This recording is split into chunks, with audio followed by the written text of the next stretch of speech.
Hello once again, कैसे हो आप लोग? आई होप सब बढ़िया और मज़े में होंगे। क्लास, जैसा कि ये हमारा थर्ड और लास्ट सेशन है कंसोलिडेशन नाम के चैप्टर का, जिसके अंदर में आज हम ये कोशिश रखेंगे कि ये चैप्टर हमारा ख़त्म हो जाए। अब जो बच्चे लोग ये यूट्यूब पे देख रहे थे, मैं आज यूट्यूब पे लाइव नहीं हूँ, but of course I will upload this lecture on YouTube, तो आप रिकॉर्डेड मोड में देखोगे। अगर आप लाइव क्लासेस अटेंड करना चाहते हो तो you have to make the registration. आपको रजिस्ट्रेशन का प्रोसेस क्या है वो नीचे डिस्क्रिप्शन में मिल जाएगा, डिटेल उसके बारे में, जो यूट्यूब पे देख रहे हैं। जो जूम पे इस वक्त मेरे साथ लाइव जुड़े हुए हैं, बेटा आप लोगों को तो पता ही है हम किस तरीके से क्लास कंडक्ट कर रहे हैं। व्हाट्सएप पे आपको रिस्पेक्टिव टाइम पे लिंक्स आ ही जाते हैं। आई होप क्लियर है सभी को। लाइव वाले शुरू करें। यूट्यूब वाले, आपको आपका कंसेप्ट समझा मैं किस तरीके से क्लास लूँगा? हाँ ठीक है। प्रॉमिस के हिसाब से I will be uploading consolidation का फुल चैप्टर ऑन यूट्यूब, ठीक है? तो आप देख सकते हो यहाँ से यूट्यूब से, but it will be recorded. ये वाला लेक्चर रिकॉर्डेड मोड पे रहेगा आपके लिए। चलिए आ जाओ। द मैंने लास्ट क्लास में एक प्रॉब्लम नंबर 10 होमवर्क दिया था, कितने लोगों ने सॉल्व किया? Raise your hand. How many of you have solve problem number 10? Raise your hand, come on, hurry up fast. कितने लोगों ने सॉल्व किया है? दो लोग, खाली दो लोग। बेटा क्रैश बैच में भी आप होमवर्क कर नहीं रहे हो, ऐसा कैसे होगा? ऐसा कैसे होगा? 30 दिन में हमारा टारगेट है कि आप करके लेके आओगे, आप उसमें होमवर्क नहीं कर रहे हो तो मैं कैसे कराऊंगा? कैसे कराऊंगा मैं? चलो कोई बात नहीं, कोई बात नहीं। मैं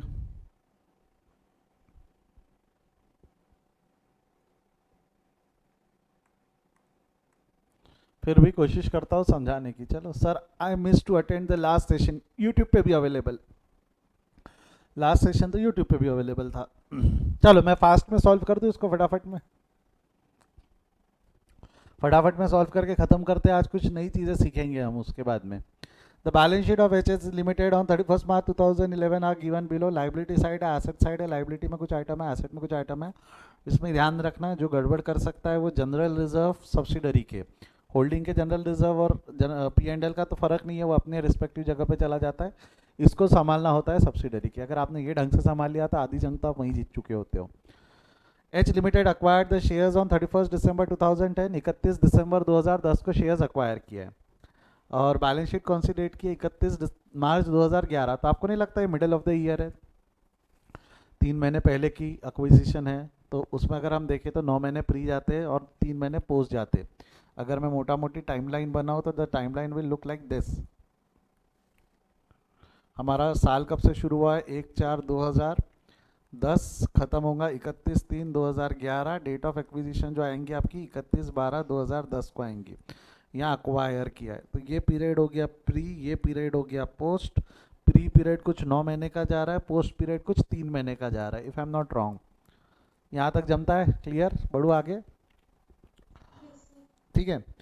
ये अक्वायर्ड द शेयर्स हो गया। The balance of general reserve दिया हुआ है। General reserve in the books of S limited on 31 December, date of acquisition का बैलेंस है 25,000। प्रॉफिट एंड लॉस का बैलेंस 1 अप्रैल का दिया हुआ है। मतलब अगर जनरल रिजर्व की बात करें हम, तो जनरल रिजर्व का क्लोजिंग बैलेंस 25,000 है। जनरल रिजर्व का क्लोजिंग बैलेंस जो है, कैसा लिखोगे? जनरल रिजर्व का क्लोजिंग बैलेंस 25,000 है और डेट ऑफ एक्विजिशन का भी बैलेंस 25,000 है। तो आपको नहीं लगता पोस्ट एक्विजिशन बैलेंस जो रहेगा वो ज़ीरो रहेगा? पोस्ट एक्विजिशन बैलेंस जो रहेगा वो ज़ीरो रहेगा, बोल हाँ या ना? कुछ भी पोस्ट एक्विजिशन में हमने क्रिएट किया है क्या? नहीं। 25,000 ओपनिंग था, 25,000 क्लोजिंग है। तो कुछ भी पोस्ट एक्विजिशन बैलेंस में जनरल रिजर्व का तो क्रिएट किया हुआ नहीं है। हाँ, वेयर एज अगर मैं प्रॉफिट एंड लॉस अकाउंट की बात करूँ तो that might be a different thing. और मैंने आपको बताया था पहले जनरल रिजर्व देखना फिर प्रॉफिट एंड लॉस देखना। क्यों? क्योंकि जनरल रिजर्व में अगर कुछ चेंजेस होते हैं तो उसका दूसरा इफेक्ट प्रॉफिट एंड लॉस में पड़ सकता है। अगर कुछ चेंजेस जनरल रिजर्व में होते हैं तो उसका second effect profit and loss में आ सकता है। तो we have to first cater profit and loss, sorry first cater general reserve, then we have to cater profit and loss. जैसा प्रॉफिट एंड लॉस का इन्होंने 1 अप्रैल का बैलेंस दिया 9,000, ओके 9,000 यहाँ का बैलेंस है। वेयर एज हमारा क्लोजिंग बैलेंस 15,000 है ना? हमारा क्लोजिंग बैलेंस 15,000 है, यस और नो? इसका मतलब क्या लगे आपको? साल भर में हमने कुछ अर्न किया होगा ना? 6,000 रुपये का अर्न किया होगा हमने, बैलेंसिंग फिगर, यस और नो? अब ये जो 6,000 अर्न किया है, ये प्री है या पोस्ट है? कि थोड़ा प्री थोड़ा पोस्ट, जो 6000 अर्न किया है वो प्री है पोस्ट है, या थोड़ा प्री थोड़ा पोस्ट? थोड़ा प्री थोड़ा पोस्ट, थोड़ा प्री थोड़ा पोस्ट मतलब क्या हो जाएगा बेटा? It will be divided into months, जितने भी मंथ्स के हिसाब से दिया हुआ है। तो 6000 इंटू 9/12 प्री हो जाएगा, 6000 इंटू 3/12 पोस्ट हो जाएगा। जनरल रिजर्व कुछ भी क्रिएटेड नहीं है तो कंपेरेटिवली आसानी से डिस्ट्रीब्यूट हो जाता है। कर तो 6000 इंटू 9/12 3/12 कितना होता है? 6000 इंटू 9/12 2/12, फटाफट रहे हैं फटाफट। कितना आ रहा है बेटा? ये आ रहा है 4500 बराबर है, एंड 1500, 4500 एंड 1500, ये प्री एंड पोस्ट आ गया। ये क्या आ गया आपका? Pre and post. तो मोटा मोटी अगर हम बात करें तो कंक्लूजन क्या निकलता है? ये जो 9000 है ये प्री है या पोस्ट है? ये 9000 तो एक्विजिशन के पहले का बैलेंस है ना, ये तो पक्का प्री है। ये जो 4500 है ये प्री है, और ये जो 1500 है वो पोस्ट है। तो आप बता सकते हैं कि टोटल प्री कितना हो गया? टोटल प्री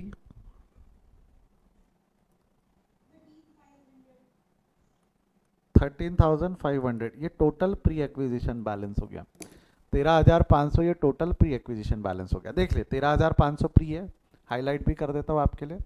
13,500 प्री है, 1,500 पोस्ट है। 13,500 प्री है और 1,500 पोस्ट है, तो क्या लगता है 13,500 और 1,500 टोटल बैलेंस कितना हो जाएगा? 15,000।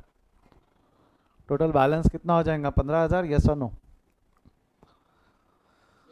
13,500 प्री, 1,500 पोस्ट, टोटल बैलेंस हो जाएगा 15,000। जमता यहाँ तक बॉडी के अंदर गया है ये?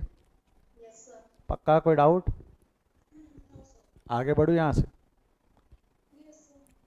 अब इसी चीज़ को आगे ध्यान में लेते हुए हमको ये क्वेश्चन को सॉल्व करना है। प्री पोस्ट का तो कैलकुलेशन आपने कर ही लिया, यानी जो एडजस्टमेंट है उसका इन्फॉर्मेशन ला लिया। अब निस्ता पोस्टिंग बाकी है ना। एसेट साइड से शुरू करो, सिंपल फटाफट, थोड़ा फास्ट ट्रैक मोड में एसेट साइड से शुरू करो। क्या होगा? सबसे पहले सन्ड्री एसेट 6.5 और 288, सन्ड्री एसेट 6.5 और 288, टोटल हो गया आपका 9,38,000। यस और नो? अगला क्या है उसके बाद में? इन्वेस्टमेंट्स, ये कॉस्ट ऑफ कंट्रोल में चला जाएगा। Cost of control investment in S limited 1,65,000। Holding pattern भी हाथों हाथ निकाल लो, इसके 2,000 है, हमारे पास में 1,600 है। तो holding pattern 1,600 divided by 2,000 into 100, 80 and 20%, हमारा 80%, उसका 20%, उसका यानी माइनॉरिटी का 20%। हमारे शेयर कैपिटल चले जाएंगे बैलेंस शीट के लाइबिलिटी साइड में। Equity share capital that 6 lakh. उनके जो शेयर कैपिटल है इसका डिवीजन होगा ना 80 और 20% में। एस लिमिटेड के शेयर कैपिटल का डिवीजन होगा ना 80 और 20% में। तो एस लिमिटेड के जो शेयर कैपिटल है 80% will be cost of control, उसमें से डिडक्ट हो जाएगा क्योंकि वो बेनिफिट है। और इसके जो शेयर कैपिटल है माइनॉरिटी इंटरेस्ट का शेयर कैपिटल जो 20% बनता है वो माइनॉरिटी इंटरेस्ट को मिल जाएगा, 2 लाख का 20% हमारे बैलेंस शीट में, और उसके शेयर कैपिटल का विभाजन। अगला क्या हो जाएगा उसके बाद में? Next general reserve. हमारे जनरल रिजर्व है 60,000 और हमारे प्रॉफिट एंड लॉस है 80,000। तो हमारे जनरल रिजर्व बैलेंस शीट के एसेट साइड में लिखना है तो इनर कॉलम में लिख के भी रख लेना, ये किसके जनरल रिजर्व है? ये एच लिमिटेड के। और हमारा प्रॉफिट एंड लॉस का हम अलग से नोट बना देते हैं ना, profit and loss own profits के नाम से 80,000 का, हमारे प्रॉफिट एंड लॉस का अलग से नोट बनता है। तो ये हो गया 60 और 80, ये वाला पोस्टिंग हो गया। बट उसके स्टेप नंबर 2 में लिख के छोड़ देना। स्टेप नंबर 2 में प्री एंड पोस्ट का बढ़िया कॉलम बकायदा बनाना, इनर कॉलम में लिख कर छोड़ देना general reserve, profit and loss. General reserve हो गया 25,000, प्रॉफिट एंड लॉस हो गया 15,000। क्लियर है क्या? General reserve 25,000, profit and loss 15,000। Done यहाँ तक? यस और नो? 25 और 15। सुंदरी क्रेडिटर्स, सुंदरी क्रेडिटर्स है 75,000 और 48,000। 75,000 एंड 48,000 के सन्ड्री क्रेडिटर्स है, तो सन्ड्री क्रेडिटर्स बैलेंस शीट के लाइबिलिटी साइड में 75,000 और 48,000, दैट इज 1,23,000। 1,23,000। क्लियर है यहाँ तक? यस और नो? नेक्स्ट, यहाँ तक हमने कर लिया है। सन्ड्री क्रेडिटर्स को ध्यान में लाते हुए इफेक्ट भी ले लिए। We are done with the question, we are done with the adjustment. अब क्या करना है? बैलेंस करना है ना, एक एक करके बैलेंस करेंगे। सबसे पहले होल्डिंग पैटर्न बैलेंस नहीं होता, स्टेप नंबर 2 को यदि बैलेंस करना है तो we have to divide it into pre and post, जिसके लिए हमने वर्किंग नोट बनाई है। जनरल रिजर्व के 25,000 प्री है, पोस्ट जीरो है ना। 25,000 प्री है, पोस्ट जीरो है, जनरल रिजर्व पूरा का पूरा प्री है ना बेटा। तो जनरल रिजर्व के प्री कॉलम में लिख देंगे 25, पोस्ट कॉलम में आ जाएगा 0। प्रॉफिट एंड लॉस में 13,000 प्री है और 1,500 पोस्ट है। 13,500 प्री है, 13,500 प्री है और 1,500 जो है वो पोस्ट है, बराबर है, जमेगा ये। इसका रेफरेंस वर्किंग नोट से दे देना। वर्किंग नोट से लाया हमने ये 13,500। ये जो 13,500 ये कहाँ से लेके आया बच्चा? Working note. जनरल रिजर्व फिलहाल कुछ भी क्रिएटेड नहीं है, जनरल रिजर्व कुछ भी क्रिएटेड नहीं है, ठीक है। टोटल मार लेना इसकी, टोटल टोटल कितनी हो जाएंगी? 38 और 1,500, और जनरल रिजर्व का तो जीरो ही है। ये बच जाएगा होल्डिंग पैटर्न, होल्डिंग कंपनी यानी एच लिमिटेड और माइनॉरिटी इंटरेस्ट में 80% के हिसाब से और 20% के हिसाब से। माइनॉरिटी का शेयर तो अनडाउटेबली स्टेप नंबर 4 में चला जाएगा, जितना भी माइनॉरिटी का शेयर बनता है 8,000 बोल के ये स्टेप नंबर 4 में चला जाएगा। Pre and post acquisition of S limited 8,000। मेरे को एक चीज़ बताओ, हमारा वाला प्री जो है इस पर हमारा हक नहीं बनता ना, तो ये हमारा कैपिटल प्रॉफिट है। और कैपिटल प्रॉफिट कहाँ जाएगा बच्चा? जवाब दे। स्टेप नंबर 3 में, कॉस्ट ऑफ कैपिटल में। यहाँ से लेस हो जाएगा, less pre acquisition profit of 30,000, क्योंकि वो क्रेडिट बैलेंस है, इसको क्रेडिट बैलेंस है और इसको डेबिट है, डेबिट में क्रेडिट लेस। किसका माइक शुरू है? उसके बाद में अगला क्या है हमारा? उसके बाद में अगला क्या है? 1,200। ये हमारा पोस्ट एक्विजिशन का, ये हमारे हक का है ना। डोंट यू थिंक ये हमारे हक का है? तो ये हमारे खुद के प्रॉफिट एंड लॉस में जाएगा। पोस्ट एक्विजिशन प्रॉफिट के नाम से 1,200 हमने कमाया है। हमने बीइंग इन एस लिमिटेड हमने 1,200 रुपये खुद कमाया पोस्ट एक्विजिशन पीरियड में। हो गया। कॉस्ट ऑफ कंट्रोल निकाल लो। This is capital reserve, negative आया, कैपिटल रिजर्व है। या आप ये भी सोच सकते हो कि इन्वेस्टमेंट्स कम है और बेनिफिट ज़्यादा है, फ़ायदा है वो। कैपिटल रिजर्व लाइबिलिटी साइड में 25,800। Minority interest 48,000, again balance sheet के लाइबिलिटी साइड में 48,000। ओन प्रॉफिट्स 2,000, 81,200, ये भी आ जाएगा यहाँ। जनरल रिजर्व हमारे ज़ीरो है, हमारे जनरल रिजर्व ज़ीरो है। एस लिमिटेड में जनरल रिजर्व ज़ीरो है, यानी एस लिमिटेड के जनरल रिजर्व ज़ीरो है। हमारे तो 60 थे, एस लिमिटेड के ज़ीरो थे। हो गया, बैलेंस कर लो, आंसर मिल जाएगा आपको। मेरा एक चीज़ आपको ये समझाने का इंटेंशन है यहाँ पे बेटा, आप लोग इसको बना सको, क्योंकि एग्ज़ाम में मैंने क्या किया, मैं चाहूँ ना तो ये जितना भी कैलकुलेशन है, cost of control, minority interest, own profit, वो सारे कैलकुलेशन मैं यहाँ प्लस माइनस करके लिख सकता हूँ। बट उसके दो कारण है, एक तो वहाँ प्लस माइनस करूँगा तो लाइबिलिटी साइड में बहुत कीचड़ बाचड़ हो जाएगा, लाइबिलिटी साइड बहुत गोंधड़ हो जाएगा, क्योंकि इतने सारे प्लस माइनस कैलकुलेशंस वहाँ करने में ज़्यादा दिक्कत होंगी।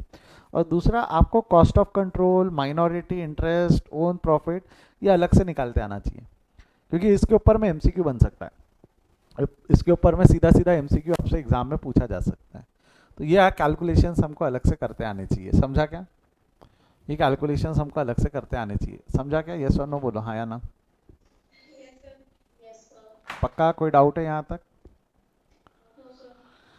चलिए आगे बढ़ते हैं। ये था प्रॉब्लम नंबर 10 का आंसर, कि दो लोगों ने किया था, जो मेरे को शुरुआत में बताया, इतने बच्चों में से दो लोग करके लाए हैं। तो ये रेशो हमारा सही नहीं है, इसको सुधारो।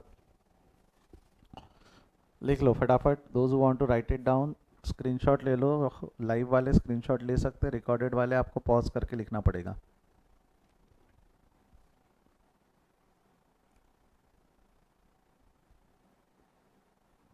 फर्स्ट पार्ट अगर हो गया है तो सेकंड पार्ट देख लो, होल्डिंग पैटर्न। होल्डिंग पैटर्न तो फर्स्ट में ही ले लिया ना आपने। ओन प्रॉफिट और स्टेप नंबर 2, लिख लो इसको फटाफट।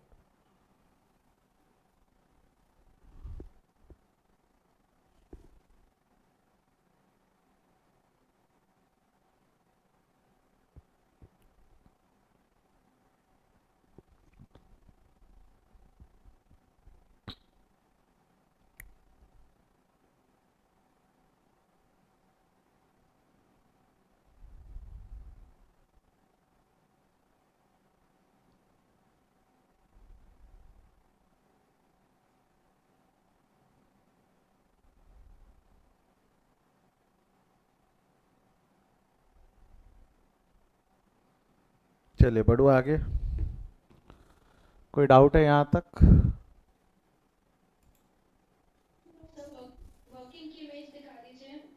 वर्किंग का, हाँ वर्किंग का स्क्रीनशॉट दिखा दीजिए सर। यस, ये लीजिए वर्किंग नोट। टाइमलाइन बनाई हुई है general reserve and profit and loss की, इसका इमेज ले लो स्क्रीनशॉट या पॉज करके इच्छा अनुसार। बढ़ो आगे। चलिए, अब हम जो लास्ट क्लास में टॉपिक पढ़ रहे थे इंटर कंपनी ट्रांजैक्शन हम शुरू कर चुके थे, याद है क्या बेटा? इंटर कंपनी ट्रांजैक्शन में मैंने मोटा मोटी आपको ये 3 टाइप के ट्रांजैक्शंस बताए थे, जिसमें से हम देख भी चुके हैं। बिल रिसीवेबल, बिल पेएबल और लोन हमने पढ़े थे। आज हम चलेंगे प्रॉफिट की तरफ। आज हम चलेंगे इस प्रॉफिट नाम के ट्रांजैक्शन की तरफ। स्टॉक प्रॉफिट बोलते हैं इसको। क्या बोलते हैं हम? Stock profit. 2 मिनट सुनना, मैं समझाता हूँ, लॉजिक समझाता हूँ, उसके बाद क्वेश्चंस देखेंगे तो आसानी से बॉडी के अंदर जाएगा।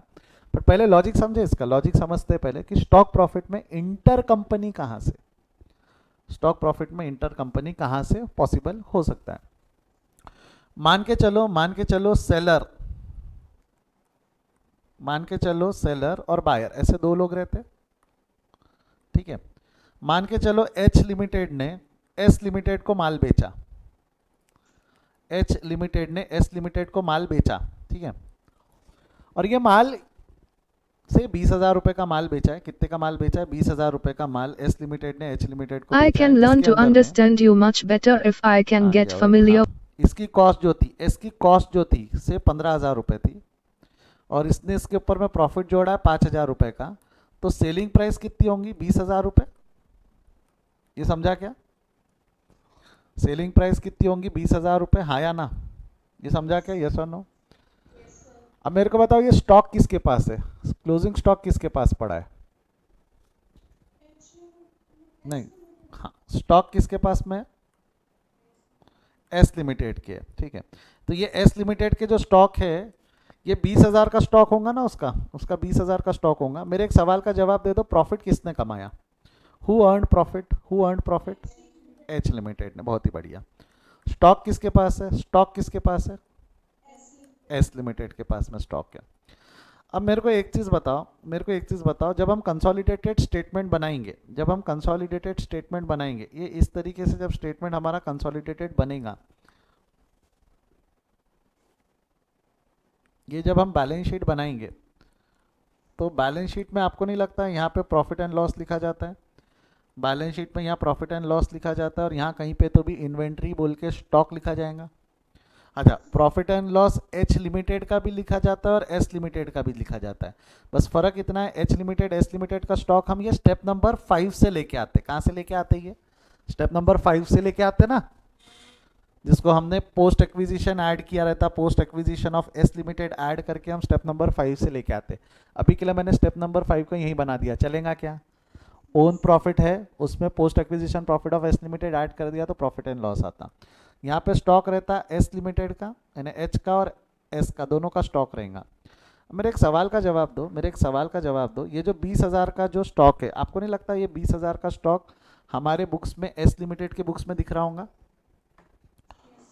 20, आपने ही बोला ना स्टॉक किसका है? स्टॉक किसका है? एस लिमिटेड का। तो एस लिमिटेड के बुक्स में स्टॉक दिख रहा होगा। अब जब वो कंसोलिडेट हो गया तो वो अलग दिखेगा कि साथ में दिखने लगेगा? साथ में। तो बॉडी के अंदर डालना, आराम से समझना। एस लिमिटेड का स्टॉक है, और आपको नहीं लगता वो 5,000 रुपए का प्रॉफिट एच ने कमाया?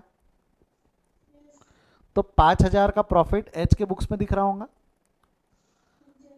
अब ये सिर्फ 5,000 का प्रॉफिट नहीं, इसके अलावा और भी प्रॉफिट होगा इसका। मैं सिर्फ वो 5 पे कॉन्सेंट्रेट कर रहा हूँ। ज़रूरी थोड़ी है उसने सिर्फ सब्सिडरी से कमाया, बाकी उसे भी तो कमाया होगा ना। हो सकता है उसका प्रॉफिट 20 लाख हो, उसमें से 5,000 की बात कर रहा हूँ। उसी तरह इसका स्टॉक जरूरी है क्या सिर्फ इतना ही होगा? इसका स्टॉक इससे ज़्यादा भी हो सकता है। मैं सिर्फ बात कर रहा हूँ फिलहाल इतने से ट्रांजैक्शन की, जो अभी हमने एग्जाम्पल में लिया। अब मेरा सवाल ये है, मेरा सवाल ये है कि ये जो 20,000 रुपये का जो क्लोजिंग स्टॉक है, इसके अंदर में 15,000 रुपये का कॉस्ट है, और आपको नहीं लगता 5,000 रुपये का प्रॉफिट है? यानी ये जो 20,000 है, इसका ब्रेकअप अगर निकालोगे तो 15,000 और 5,000 निकलेगा ना। तो आपको नहीं लगता कि ये जो 5,000 रुपये का प्रॉफिट है, ये प्रॉफिट हमने अब तक कमाया नहीं है? ये जो 5,000 रुपए का प्रॉफिट है, ये प्रॉफिट हमने अब तक टेक्निकली कमाया क्या? सोच के देख, मर्ज हो गए, जब वो दोनों कंसोलिडेट हो गए, कंसोलिडेट हो गए तो प्रॉफिट जो ये मेरे बुक्स में, मेरे यानी एच लिमिटेड के बुक में जो प्रॉफिट दिख रहा है वो ऐसा दिख रहा है ना कि ये प्रॉफिट एच लिमिटेड ने एस लिमिटेड से कमाया। ये प्रॉफिट एच लिमिटेड ने एस लिमिटेड से कमाया ना, वहीं वहीं लिखा है ना, H limited had earn the profit from S limited, क्योंकि उसने उसको प्रॉफिट पे बेचा। बट कंसोलिडेट होने के बाद में आपको नहीं लगता ये प्रॉफिट कमाया गया कि ये प्रॉफिट अभी भी, प्रॉफिट कब होगा? जब एस लिमिटेड इसको बेच दे। अगर एस लिमिटेड इसको आगे ले जाकर बेच दे, 20,000 का माल ले जाकर आगे बेच दे, तो अब इसका मतलब वो जो स्टॉक है जिस पे प्रॉफिट कमाया गया है, वो स्टॉक हमारे पास बचा कि बिक गया? वो जो स्टॉक जिस पे प्रॉफिट हमारे पास, हाँ, जो स्टॉक जो हमने प्रॉफिट कमाया जिस स्टॉक पे, अगर वो स्टॉक हमारे पास नहीं रहा, बिक गया, तो आपको नहीं लगता अब एक्चुअली एच लिमिटेड ने वो प्रॉफिट कमाया? बट जब तक के एस लिमिटेड उसको बेचता नहीं, जब तक के सब्सिडरी वो स्टॉक बेचती नहीं है, कंसोलिडेट होने के बाद अब वो दोनों अलग अलग रहे कि सेम हो गए? कंसोलिडेट होने के बाद वो दोनों अब अलग अलग रहे कि सेम हो गए? सोच के देख। तो क्या मैं खुद से प्रॉफिट कमा सकता हूँ क्या? Can I earn profit by my self? क्या मैं खुद से प्रॉफिट कमा सकता हूँ? यहाँ तो ये दिख रहा है ना कि मैंने खुद को ही 20,000 का माल बेच के प्रॉफिट कमाया, मैंने खुद को ही 20,000 का माल बेच के प्रॉफिट कमाया, हाँ या ना? तो आपको नहीं लगता यहाँ इंटर कंपनी ट्रांजैक्शन है? इंटर कंपनी ट्रांजैक्शन कितना है? 20,000 है या सिर्फ 5,000 है? सभी लोग एक साथ एक आवाज में बोलो, इंटर कंपनी ट्रांजैक्शन कितना है? 20,000 या 5,000? 5,000 ही है ना? अरे बाकी इंटर कंपनी ट्रांजैक्शन कितना है? 5,000। तो आपको नहीं लगता क्या कि 5,000 का प्रॉफिट हमको यहाँ से कम करना पड़ेगा, और 5,000 का प्रॉफिट हमको यहाँ से कम करना पड़ेगा by the name inter company, less inter company, less inter company, inter company के नाम से 5,000 का प्रॉफिट एलिमिनेट करना पड़ेगा। तो आपको अगर याद होगा तो मैंने इंटर कंपनी ट्रांजैक्शन, इस जो चौथा हेड था, इसका नाम स्टॉक रखा था कि स्टॉक प्रॉफिट नाम रखा था? इसका नाम स्टॉक नहीं रखा था हमने, इसका नाम क्या रखा था? Stock profit. समझा है तो थम्स अप दो। इंटर कंपनी स्टॉक प्रॉफिट समझा है तो थम्स अप दो।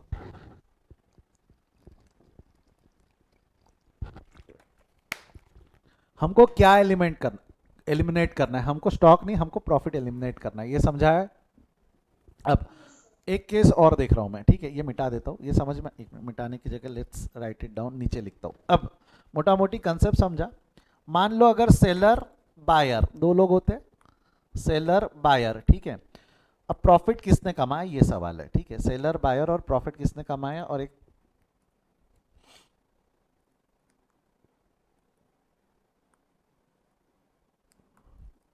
क्या हो गया, नीचे जाना रे दादा। मान लो अभी जो एग्जांपल लिया हमने उसमें सेलर था एच लिमिटेड, बायर था एस लिमिटेड, ठीक है। तो प्रॉफिट कौन कमाएगा? Who will earn the profit? Seller, मतलब कौन? H limited. ये केस नंबर 1 हो गया। एक केस ऐसा भी तो हो सकता है ना, सेलर एस लिमिटेड रहे और बायर एच लिमिटेड रहे, हाँ या ना? इसमें प्रॉफिट कौन कमाएगा? इसमें प्रॉफिट कौन कमाएगा?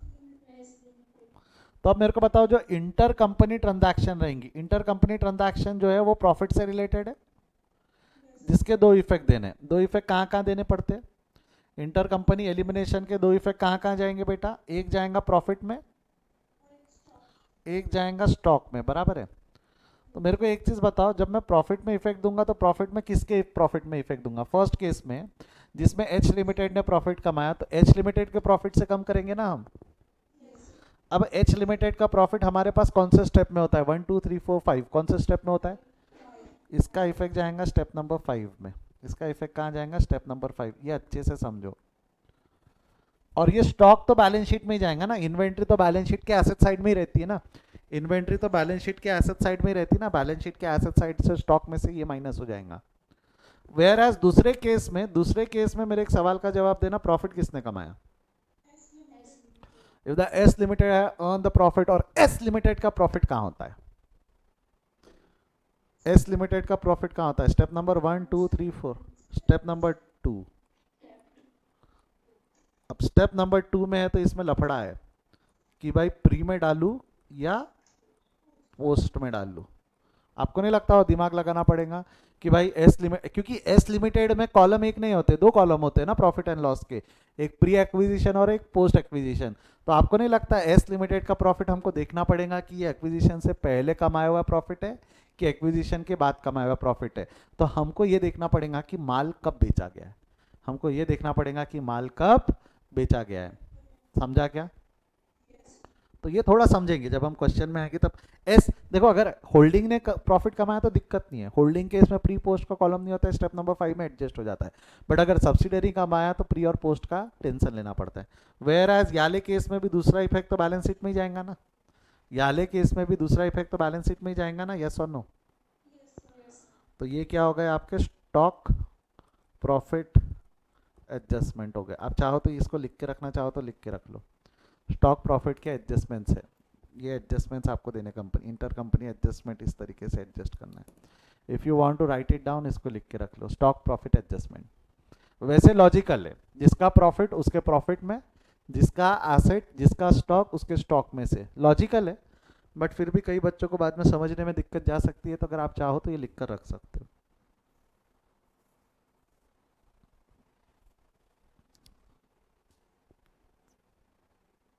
हो जाए लिख के तो आवाज करना, हम बढ़ते क्वेश्चन सॉल्व करते फिर।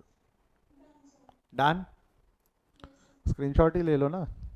चल, अब मैं जो बोल रहा हूँ उस पर ध्यान देना। एक क्वेश्चन सॉल्व करेंगे, 11th शायद हमारा हो चुका है लास्ट क्लास में। प्रॉब्लम नंबर 12 पे आ जाओ। प्रॉब्लम नंबर 12 क्या दिया हुआ है? On 1 October 2009 Poddar limited acquire 12,000 equity shares of Bansali limited. Poddar limited ने अक्वायर किया बंसाली लिमिटेड के 12,000 इक्विटी शेयर्स। भाई साहब ने, बंसाली ने टोटल देखेंगे तो 20,000 के इशू किया है, तो होल्डिंग पैटर्न यहाँ से निकाला जा सकता है। और एट अ प्राइस ऑफ 1,60,000, हमने 1,60,000 के प्राइस पे, 1,70,000 की प्राइस पे खरीदा। इन्वेस्टमेंट में जाकर देख लेना, इन्वेस्टमेंट कितने की दिख रही है बेटा? इन्वेस्टमेंट 1,70,000 की दिख रही है कि इन्वेस्टमेंट 2,00,000 की दिख रही है? जवाब दे। इन्वेस्टमेंट 1,70,000 की नहीं दिख रही, इन्वेस्टमेंट 2 की दिख रही, जबकि हमने जो शेयर्स खरीदे वो 1,70,000 के ही खरीदे।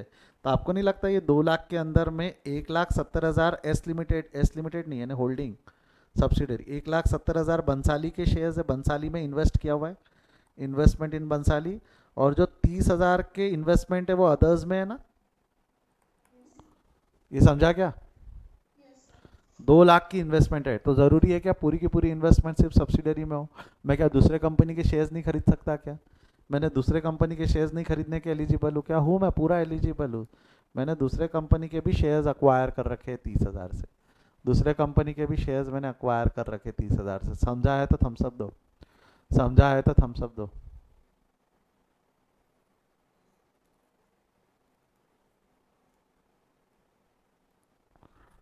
पक्का श्योर है ना? कोई डाउट नहीं है यहाँ तक? क्या आगे बढ़ो? हमने दूसरे कंपनी के भी शेयर्स अक्वायर कर रखे। Then the balance sheet of two companies around 31 March 2010 are as follow. Balance sheet दी हुई है, लाइबिलिटी साइड एसेट साइड है, equity and liability, share holders fund, share capital वगैरह दिया हुआ है। शेयर कैपिटल के अंदर में रिजर्व एंड सरप्लस वगैरह वगैरह पूरी कहानी दी हुई है। अच्छा, जनरल रिजर्व, इसका एक मिनट आगे बढ़ने से पहले एक चीज़ मेरे को बताओ, डेट ऑफ एक्विजिशन दी हुई है ना, डेट ऑफ एक्विजिशन दी हुई है ना 1 अक्टूबर। तो आपको नहीं लगता 1 अक्टूबर 2009 से पहले का बैलेंस प्री रहेगा और उसके बाद का बैलेंस पोस्ट रहेगा? आया ना? अब देखना, जनरल रिजर्व जो है रिजर्व एंड सरप्लस में, रिजर्व एंड सरप्लस में जनरल रिजर्व जो इन्होंने दे रखा है ना, वो जनरल रिजर्व 1 अप्रैल 2009 का दिया हुआ है। आपको नहीं लगता है 1 अप्रैल 2009 मतलब पूरा का पूरा जनरल रिजर्व प्री है?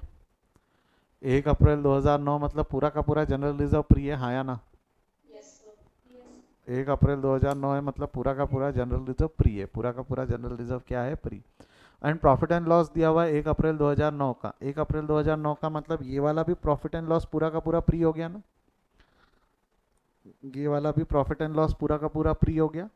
रहा सवाल ये वाले प्रॉफिट एंड लॉस का, ये वाला जो प्रॉफिट एंड लॉस है इसमें से कुछ प्री होगा और कुछ पोस्ट होगा ना। ये वाला जो प्रॉफिट एंड लॉस है इसमें से कुछ प्री और कुछ पोस्ट है ना, हिंट मिली आपको? तो आपको अभी यहाँ पे टाइमलाइन नहीं भी बनाया, आपने ये 45,000 को प्री और पोस्ट में बराबर बांट दिया तो काम चल सकता है। क्योंकि टाइमलाइन मेजरली हमको अर्न निकालने के लिए बनानी पड़ती थी कि कितना कमाया। आपको नहीं लगता है साल भर में कितना कमाया वो इसने क्वेश्चन में ही दे रखा है 45,000। तो कितना कमाया वो जानने के लिए हम टाइमलाइन बनाते थे, तो 45,000 को यहीं से प्री पोस्ट में डिवाइड कर सकते हैं, इजीली हो सकता है, दैट कैन इजीली हैपन। चलो आगे बढ़ू यहाँ से। Current liabilities, trade payable, bill payable वगैरह दिया है, नॉन करंट एसेट्स वगैरह वगैरह पूरी कहानी दी हुई है, गुडविल वगैरह दिया हुआ है वगैरह वगैरह, नॉर्मल एसेट दिए हुए हैं। Out of debtors and bills receivable, Poddar limited at 50,000 and 16,000 respectively in the from Bansali. अब मेरे को बताओ पोद्दार के बिल रिसीवेबल और बिल्स डेटर्स जो है उसमें इंक्लूडेड है, किसमें क्या इंक्लूडेड है वो हमारे लिए इंपॉर्टेंट है कि एक तरफ से डेटर्स और एक तरफ से क्रेडिटर्स में से हटेंगे, किसमें कितना है वो इंपॉर्टेंट है कि एक तरफ से डेटर से माइनस कर दूं, एक तरफ से क्रेडिटर से माइनस कर दूं, एक तरफ से बिल रिसीवेबल से माइनस कर दूं, एक तरफ से बिल्स पेएबल से माइनस कर लूं, जम जाएगा ना, क्योंकि अल्टीमेटली दोनों साथ में ही रहते ना, अल्टीमेटली एच लिमिटेड यानी होल्डिंग और सब्सिडरी के साथ में ही रहते ना, किसके डेटर्स हैं, किसके क्रेडिटर्स हैं, किसके बिल रिसीवेबल है, किसके बिल्स पेएबल है, ये टेंशन लेने की जरूरत है कि दोनों तरफ से माइनस कर दूं, काम खत्म। दोनों से माइनस करो, काम खत्म, काहे दिमाग को टेंशन लेना, बराबर है, हाँ या ना। बढ़ू आगे, ठीक है, पक्का श्योर। ये इंटर कंपनी हम लास्ट क्लास में पढ़ चुके थे, ये इंटर कंपनी हम लास्ट क्लास में पढ़ चुके थे, दोनों तरफ से तत्ता माइनस कर देना। अभी रुक जाओ, अभी मैं सिर्फ क्वेश्चन समझा रहा हूँ, फिर सॉल्व करेंगे। The stock in hand of Bansali limited includes, देखना स्टॉक इंक्लूड्स क्या बोला हुआ है, एक मिनट सुन बेटा, stock in hand includes the goods purchase from Poddar, Poddar से खरीदा। मेरे को बताओ सेलर कौन है, सेलर कौन है, होल्डिंग सब्सिडियरी छोड़ दो ना, नाम से बोलो, सेलर कौन है, पोद्दार, और बायर कौन है, तो प्रॉफिट किसका है, प्रॉफिट किसका है, पोद्दार का या बंसाली का, है ना, और पोद्दार होल्डिंग है, अगर आपको याद होगा तो पोद्दार लिमिटेड होल्डिंग है। तो आपको नहीं लगता प्रॉफिट किसका है, यहाँ पे लिख रहा हूं मैं, profit of Poddar, and profit of Poddar बोले तो, पोद्दार बोले तो ये होल्डिंग हो गया, और होल्डिंग हो गया तो inter company stock transaction step number कौन सा, 2 और 5, स्टेप नंबर 5, तो टेंशन नहीं, प्री है की पोस्ट है, टेंशन नहीं है, सीधा सीधा पोद्दार के स्टेप नंबर 5 से उतना स्टॉक प्रॉफिट माइनस हो जाएगा। बट प्रॉफिट कितना, still the question remain, profit कितना, क्योंकि क्वेश्चन क्या बोला हुआ है, the stock in hand of Bansali limited include goods purchase from Poddar limited at 20,000 which includes profit. तो क्या प्रॉफिट 20,000 है कि 20,000 सेलिंग प्राइस है ना, प्रॉफिट कितना, तो सेलिंग प्राइस हमको पता है 20,000, प्रॉफिट हमको निकालना है, और क्या दिया हुआ है, which include profit charge on letter by the company at cost का 25% है, यानी अगर मैं ऐसा बोलूँ तो चलेगा क्या, profit is equal to 25% of cost. Can you guys help me with that, profit कितना, can you guys help me with that, profit कितना, कम ऑन हरी अप, आपके पास में 30 सेकंड है, प्रॉफिट बताओ, प्रॉफिट कितना। हम एक चीज समझो, हमको 20,000 माइनस नहीं करना है, हमको 20,000 माइनस करना है कि हमको प्रॉफिट माइनस करना है, हमको 20 नहीं, हमको प्रॉफिट माइनस करना है, तो मैं वही पूछ रहा हूँ प्रॉफिट कितना। एक जवाब मेरे को मिला है 4,000, ठीक है, सही गलत मुझे नहीं पता। एक जवाब मेरे को मिला है प्रॉफिट का, प्रॉफिट कितना, option number 1, option number 1 4,000, option number 2 5,000, anyone, option number 2 5,000, anyone, नहीं कोई भी नहीं। चलो मैं समझा देता हूँ, मैं समझा देता हूँ, 4 अलग अलग प्रकार के क्वेश्चंस बन सकते हैं, ठीक है, आए 5,000 के आंसर आ रहे हैं मेरे को, देखो 4 अलग अलग प्रकार के पॉसिबल केसेस बन सकते हैं बेटा, ध्यान दे, ध्यान दे। सबसे पहला केस 1, केस नंबर 1, ध्यान से देखना, ओवर कॉन्फिडेंस में मत घुसना, मरोगे, ओवर कॉन्फिडेंस में मत घुसना, मरोगे। से गिवन क्या क्या है, आपको सेलिंग प्राइस दिया हुआ है, आपको सेलिंग प्राइस मान लो 50,000 रुपये दिए हुए, आपको जो प्रॉफिट है वो बोला हुआ है profit is equal to 10% of selling price, ठीक है, केस नंबर 1 क्लियर है, केस नंबर 1 है, इसको हम क्या बोलेंगे, case number 1, case number 1। Case number 2, case number 2 selling, आपको कॉस्ट दिया हुआ है, क्या दिया हुआ है, आपको कॉस्ट दिया हुआ है, से एग्जांपल के तौर पे आपका कॉस्ट है 80,000, और आपका जो प्रॉफिट बोला हुआ है, आपका प्रॉफिट बोला हुआ है से 20% ऑफ कॉस्ट बोला हुआ है। क्या बोला हुआ है? 20% ऑफ कॉस्ट। इजी केस है, 20 की जगह मैं ले लेता हूँ लेट्स से 30 नहीं 15% ऑफ कॉस्ट। इजी है ये आसान जिंदगी है, ठीक है। अब एक केस बन सकता है, केस नंबर 3, ध्यान देना, गड़बड़ नहीं करना, नजर हटी दुर्घटना घटी। केस नंबर 3 बन सकता है, से एग्जाम्पल के तौर पे आपका सेलिंग प्राइस है 1,00,000 रुपए, आपका सेलिंग प्राइस है से 1,20,000 रुपए, और आपका जो प्रॉफिट दिया हुआ है वो प्रॉफिट दिया हुआ है 20% ऑफ कॉस्ट। और एक केस बन सकता है, केस नंबर 4, आपका कॉस्ट दिया हुआ है, से एग्जांपल के तौर पे आप लोगों का कॉस्ट दिया हुआ है 36,000, और आपका जो प्रॉफिट है वो बोला हुआ है, नहीं 36 नहीं ले लेते, एक काम करो,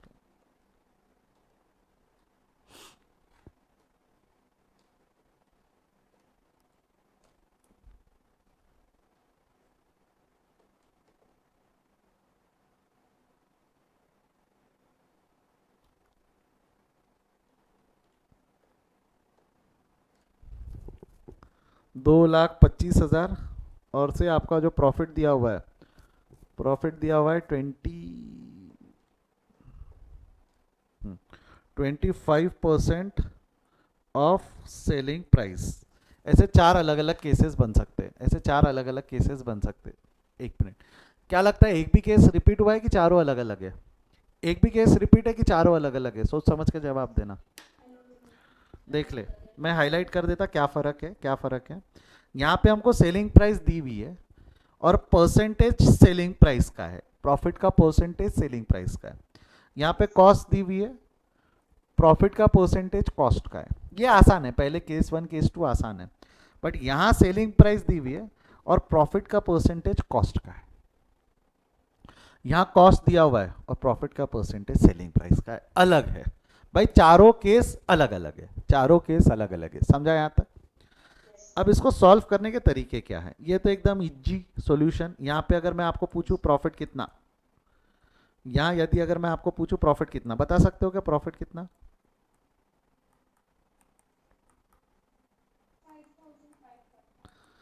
प्रॉफिट कितना बेटा? परसेंटेज ऑफ सेलिंग प्राइस है, परसेंटेज ऑफ सेलिंग प्राइस, और सेलिंग प्राइस पता है ना, तो डायरेक्ट कर सकता हो क्या, 50,000 into 10%, the profit will be 5,000। हाँ या ना? करेक्ट। यहाँ पे कितना प्रॉफिट, यहाँ पे कितना प्रॉफिट? देख, परसेंटेज ऑफ कॉस्ट दिया हुआ है और कॉस्ट पता है, तो डायरेक्ट कर सकता हूँ क्या मैं, 80,000 का 15%। कर, तो 80,000 का 15% कितना होता है? कर फटाफट, 80,000 का 15 कितना होता है? 12,000। ये आम जिंदगी, ये आसान केसेस। अब जरा ध्यान दे, यहां प्रॉफिट कितना अगर मैं पूछूं, यहां प्रॉफिट कितना, तो मेरे को एक चीज बता, प्रॉफिट दिया हुआ है परसेंटेज ऑफ कॉस्ट, और तेरे को कॉस्ट पता है कि सेलिंग प्राइस पता है? तेरे को कॉस्ट नहीं पता। अगर मैं यहाँ ऐसा करूँ, मैं अगर यहाँ ऐसा करूँ 1,20,000 का 20%, तो मैं सही हूँ कि गलत हूँ? 1,20,000 का 20% अगर मैं ऐसा करूँ तो मैं सही हूँ कि गलत हूँ? क्यों गलत हूँ? क्योंकि हमको क्या करना है, कॉस्ट, यानी हमको क्या करना है, कॉस्ट इंटू रेट करना है, बराबर। बट हमने क्या कर दिया, सेलिंग प्राइस इंटू रेट, जो कि गलत है। गलती समझी क्या हुई? गलती समझी क्या हुई, हाँ या ना? तो ऐसे क्वेश्चंस के आंसर्स कैसे निकालूं? ये ऐसा नहीं निकल सकता, क्योंकि सेलिंग प्राइस और कॉस्ट अलग अलग है। सेलिंग प्राइस दी हुई है, परसेंटेज ऑफ कॉस्ट है, तो ऐसे क्वेश्चंस के आंसर्स कैसे निकालूं? Can anyone help me with that? अलग अलग तरीके, एक तरीका है इसमें आप चीज़ें रट लो, एक तरीका है समझ लो, एक तरीका है कैलकुलेटर से। जो मेरे को आसान लगता है इन तीन, मैं एक ही तरीका बताऊंगा, मैं एक ही तरीका बताऊंगा। कई लोग बोलेंगे कि सर हमने इससे एक और तरीका पढ़ रखा है, जो मैं बताऊंगा उसके अलावा भी आपने एक तरीका पढ़ रखा होगा, जो बोलेंगे भी कई बच्चे। पहले मैं मेरा तरीका बता दूं, पहले मैं मेरा तरीका बता दूं, जो मेरे को आसान लगता है, जो हर एक एवरेज से लेके होशियार से लेके बुद्धू से लेके सब बच्चे को समझ में आता है, वो तरीका बता दूं, फिर आपके तरीके पे बात कर लेंगे, ठीक है? देखो, सिंपल है, जिसका परसेंटेज दिया है ना, परसेंटेज ऑफ कॉस्ट है ना, परसेंटेज ऑफ कॉस्ट है ना, जिसका परसेंटेज है ना उसको 100 मान लेना, कॉस्ट को अज्यूम कर लेना 100। क्या बोला मैंने? कॉस्ट को अज्यूम कर लेना 100। अगर आपने कॉस्ट को अज्यूम किया तो प्रॉफिट कितना हो जाएगा? Don't you think profit is 20% of cost? Profit is 20% of cost, तो प्रॉफिट 20 हो जाएगा। अच्छा, कॉस्ट में प्रॉफिट ऐड होता है या लेस होता है? कॉस्ट में प्रॉफिट ऐड होता है या लेस होता है? जवाब दो। प्रॉफिट ऐड होगा और सेलिंग प्राइस पता चलेंगी ना 120।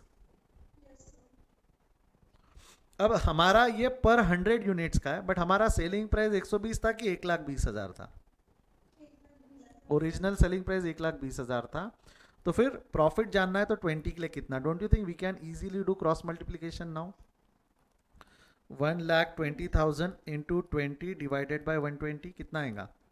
1,20,000 इंटू 20 डिवाइडेड बाय 120 करो, कितना आता है? 20,000। That's your profit. 20,000 is your profit. 20,000 is your profit. आप डायरेक्ट 1,20,000 का 20% नहीं निकाल सकते, वो 24,000 आता है, वो गलत है। समझा क्या? अच्छा, कॉस्ट निकाल कर देख लो। कॉस्ट भी निकलती क्या क्रॉस मल्टीप्लीकेशन से? कॉस्ट आएंगी आपकी 1,00,000, लगता नहीं क्या 1,00,000 प्लस 20,000, और 1,00,000 का 20% है। 1,00,000 का 20% है, करके देख तो 1,00,000 का 20% बराबर 20,000 आ रहा है क्या? 1,00,000 का 20% आ रहा है ना, बराबर 20,000। कॉस्ट का 20% है, कॉस्ट का 20%। समझा है तो थम्स अप दे दो, समझा है तो थम्स अप दे दो। एक बार दोबारा बता देता। मैंने क्या बोला? मेरा वाला तरीका जो है, क्या बोला मैंने? कॉस्ट दिया हुआ है, मैंने क्या बोला? सिंपली एक चीज आपसे पूछा, कॉस्ट दी हुई है, कॉस्ट दी हुई है तो कॉस्ट को 100 मान लो। कॉस्ट को क्या मान लो? 100। कॉस्ट 100 हो गई। अगर आपकी कॉस्ट 100 हो गई तो प्रॉफिट हो जाएगा 100 का 20%, क्योंकि 20% ऑफ कॉस्ट का प्रॉफिट है। तो अगर मेरे को सेलिंग प्राइस जाननी है तो कॉस्ट जोड़नी पड़ेगी, सेलिंग प्राइस जाननी है तो कॉस्ट जोड़नी पड़ेगी, हाँ या ना? तो मैंने कास्ट जोड़ दी, 20 की कास्ट जोड़ दी, तो सेलिंग प्राइस आ गई 120। सेलिंग प्राइस आ गई 120, यस और नो? अब सेलिंग प्राइस 120 है, बट हमारी ओरिजिनल सेलिंग प्राइस 1,20,000 थी ना? तो 1,20,000 के लिए 120 है, तो 20 के लिए कितना? Cross multiplication 120 into 20 divided by 120, तो आंसर आ गया 20,000। तो हमारा प्रॉफिट है 20,000। मैंने क्रॉस चेक भी करवाया। अगर मेरे को कॉस्ट निकालनी रहती, अगर मैं कॉस्ट निकालना चाहता तो क्या कॉस्ट निकालने के लिए फॉर्मूला ये होता ना, यहाँ से क्रॉस मल्टीप्लीकेशन होता ना, 1,20,000 इंटू 100 डिवाइडेड बाय 120 कितना आता? वो 1,00,000 आता ना? अगर आपकी ओरिजिनल कॉस्ट 1,00,000 रहती तो 1,00,000 इंटू 20% क्या 20,000 आता है क्या? है ना? वही है ना, कॉस्ट का 20% is your profit. But cost मत निकालो, आपको कहीं भी वो इस चैप्टर में कॉस्ट तो नहीं पूछने वाला, इस चैप्टर में वो कॉस्ट तो नहीं पूछेगा, आपको प्रॉफिट निकालते आना चाहिए। आया क्या प्रॉफिट निकालते? आया क्या प्रॉफिट निकालते? यस और नो? समझा? ये एक तरीका हो गया, ये मेरा वाला तरीका हो गया। कोई और अपना तरीका देना चाहेगा? कुछ लोग क्या? नहीं, कोई नहीं। ऐसा किसी ने पढ़ रखा है क्या? कॉस्ट का 20% तो सेलिंग प्राइस का 16.66%, कॉस्ट का 25% तो सेलिंग प्राइस का 20%, क्रॉस का 33.3% तो सेलिंग प्राइस का 25% और कॉस्ट का 50% तो 33.33%। ऐसा किसी ने पढ़ रखा है क्या? ऐसा तो याद नहीं किया ना किसी ने? ये भी एक तरीका होता है याद रखने का, क्योंकि देख कॉस्ट का 20% है ना, कॉस्ट का 20% है, तो कॉस्ट का 20% है तो सेलिंग प्राइस का 16.66% निकाल कर देख लो। 1,20,000 का, 1,20,000 का 16.66 मतलब मैं 0.1666 आखिरी तक लिखना, कैलसी पे सही आंसर चाहिए तो आखिरी तक लिखना। आ रहा है क्या? 19,999.99 यानी 20,000 आया क्या? काम आया क्या वो तरीका? बट ये तरीका ना मेरे को कम इफेक्टिव लगता है, ये तरीका मेरे को कम इफेक्टिव लगता है, क्योंकि इसके लिमिटेशन है 20%, 25%, 33 और 50। अगर मान लो ऐसा 18% कॉस्ट का है तो सेलिंग प्राइस का कितना? 18% कॉस्ट का है तो सेलिंग प्राइस का कितना? ये थोड़ा सा गड़बड़ होगी ना फिर यहाँ पे। 20, 25, 33 और 50% रहे तो वहाँ तक क्या आप ये रूल लगा पाओगे? बट यहाँ लगा पाओगे क्या वो रूल? यहाँ लगा पाओगे क्या वो रूल? नहीं, उसका कोई परसेंट दिया हुआ नहीं है। इसलिए ये तरीका मेरे को थोड़ा सा गंदा तरीका लगता है, बट ये तरीका चल जाता है क्योंकि मेजरली 20, 25, 33, 50% के क्वेश्चन आते हैं। प्रैक्टिकल लाइफ में तरीका नहीं लगता। एक तरीका है कैलकुलेटर वाला। कैलकुलेटर पे सीखा है किसी ने वो तरीका? नहीं सिखाया तो छोड़ दो, मैं भी नहीं सिखाऊंगा। वो अननेसेसरी कंफ्यूजिंग है बहुत ज़्यादा। किसी ने सीखा है कैलसी पे? तो छोड़ दो, फिर वो छोड़ो, दिमाग को टेंशन मत लो। अगला वाला केस 4 एक बार ट्राई करना चाहूँगे। केस 4, केस 4 में भी क्या मैं डायरेक्ट 2,25,000 का 25% ले सकता हूँ क्या? 2,25,000 का 25% ले सकता हूँ क्या? हमको क्या करना पड़ेगा? जिसका परसेंट है उसको 100 मानना पड़ेगा। एक बार निकालो, मेरे लिए निकाल के बताओ, फटाफट मेरे लिए निकाल के बताओ कितना आएगा आंसर। कमान हरियप फास्ट, एकदम फुर्ती से। एक जवाब मेरे को 75,000 मिला है, सही गलत मुझे नहीं पता, देखना पड़ेगा।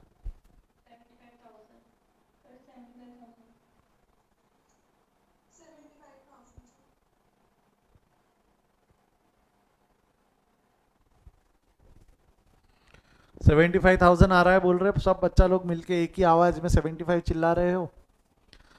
कैसे 75 आया देख ले। कॉस्ट को क्या मानोगे सॉल्यूशन में? अब कॉस्ट जिसका नहीं, कॉस्ट को मानोगे 100 कि परसेंटेज ऑफ सेलिंग प्राइस है तो सेलिंग प्राइस को 100 मानोगे?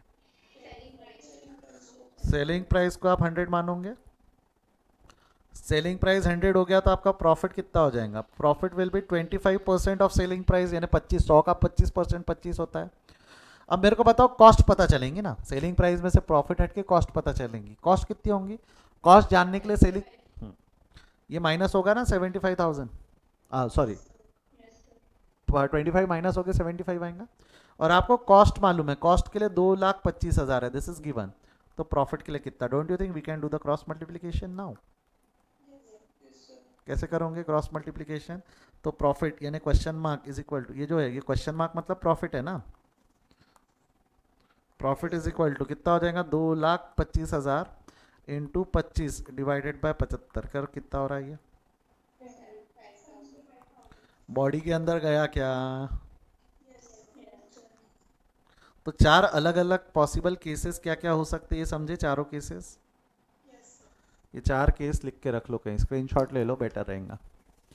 प्रॉफिट यहाँ पे लिख देना calculation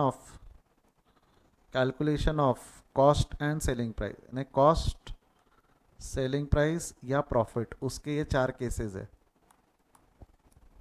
calculation of cost, selling price या प्रॉफिट।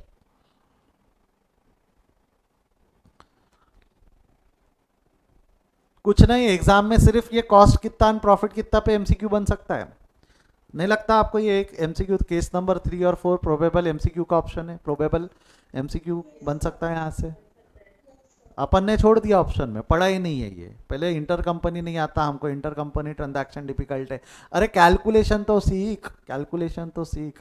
और मैं आपको हर बार बोलता हूँ, आई थिंक आपकी क्लास में मैंने आज तक नहीं बोला, institute don't expect from you to be a chartered accountant, they expect you to be a good company secretary, जिसको कंसोलिडेटेड स्टेटमेंट या जितने भी स्टेटमेंट्स है वो पढ़ते आए, जो हम पढ़ रहे हैं। आपको अकाउंट्स इसलिए नहीं सिखाया जा रहा है क्योंकि उनको एक्सपर्ट इन अकाउंट बनाना है। आपको अकाउंट्स इसलिए सिखाया जा रहा है कि कल चल के कोई चार्टर्ड अकाउंटेंट ने आपके सामने कोई डॉक्यूमेंट ला के रखा है तो उसका मीनिंग क्या है, वो बनता कैसे, उसका मतलब क्या है, इतना तो पता हो ना। आपको बनाना नहीं है, बनाने का काम चार्टर्ड अकाउंटेंट का ही है। आपका काम है उस पर साइन करना। कंपनी सेक्रेटरी फाइनेंशियल डॉक्यूमेंट पे साइन करता है ना, वो हाँ या ना, बैलेंस शीट पे साइन करता है, पी&एल पे साइन करता है, कैश फ्लो पे साइन करता है। वो उस आप किस डॉक्यूमेंट पे साइन कर रहे हो उसका मतलब क्या, उतना तो पता होना चाहिए, नहीं तो अंधा बन के साइन कर रहे हो। ऐसा नहीं, इसलिए आपको ये चैप्टर, इसलिए ये सब्जेक्ट आपको सिखाया जाता है।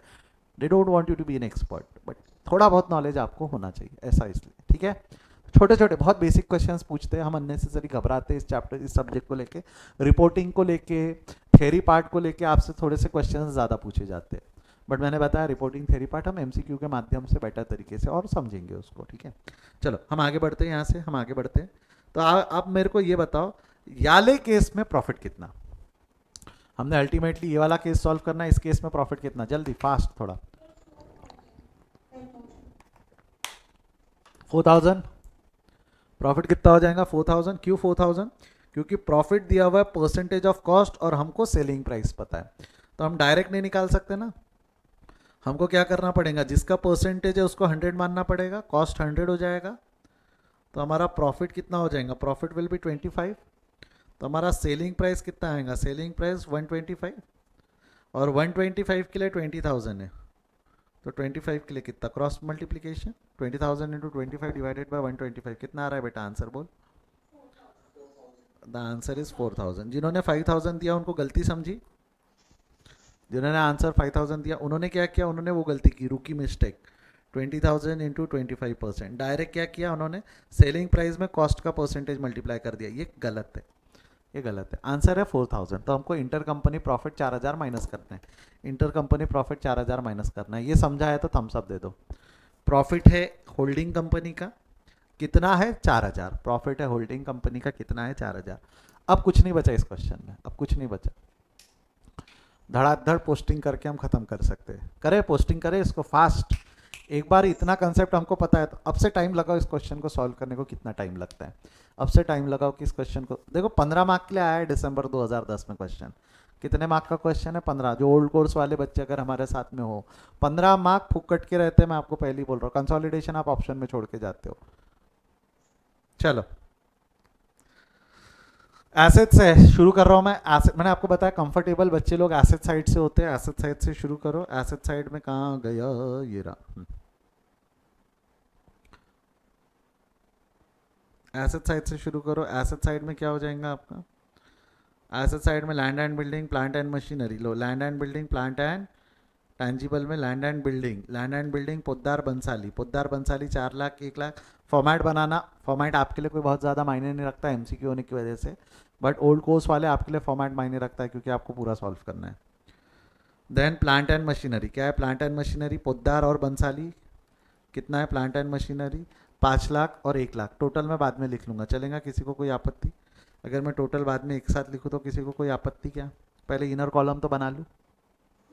ठीक है, तो हम काय का पोस्टिंग देख चुके हैं। इसका इसका इसका इसका गुडविल, गुडविल है 3,70,000। ले गुडविल इंटेंजिबल पोद्दार और बंसाली 3,70,000। ठीक है, यहाँ तक कोई दिक्कत है?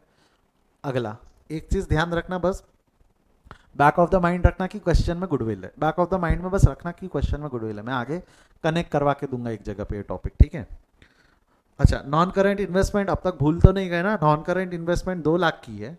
नॉन करेंट इन्वेस्टमेंट 2 लाख की है, जिसमें से 1,70,000 वो खरीदा है सब्सिडरी में और 30,000 की अलग है। ये याद है ना, ऊपर में दिया था।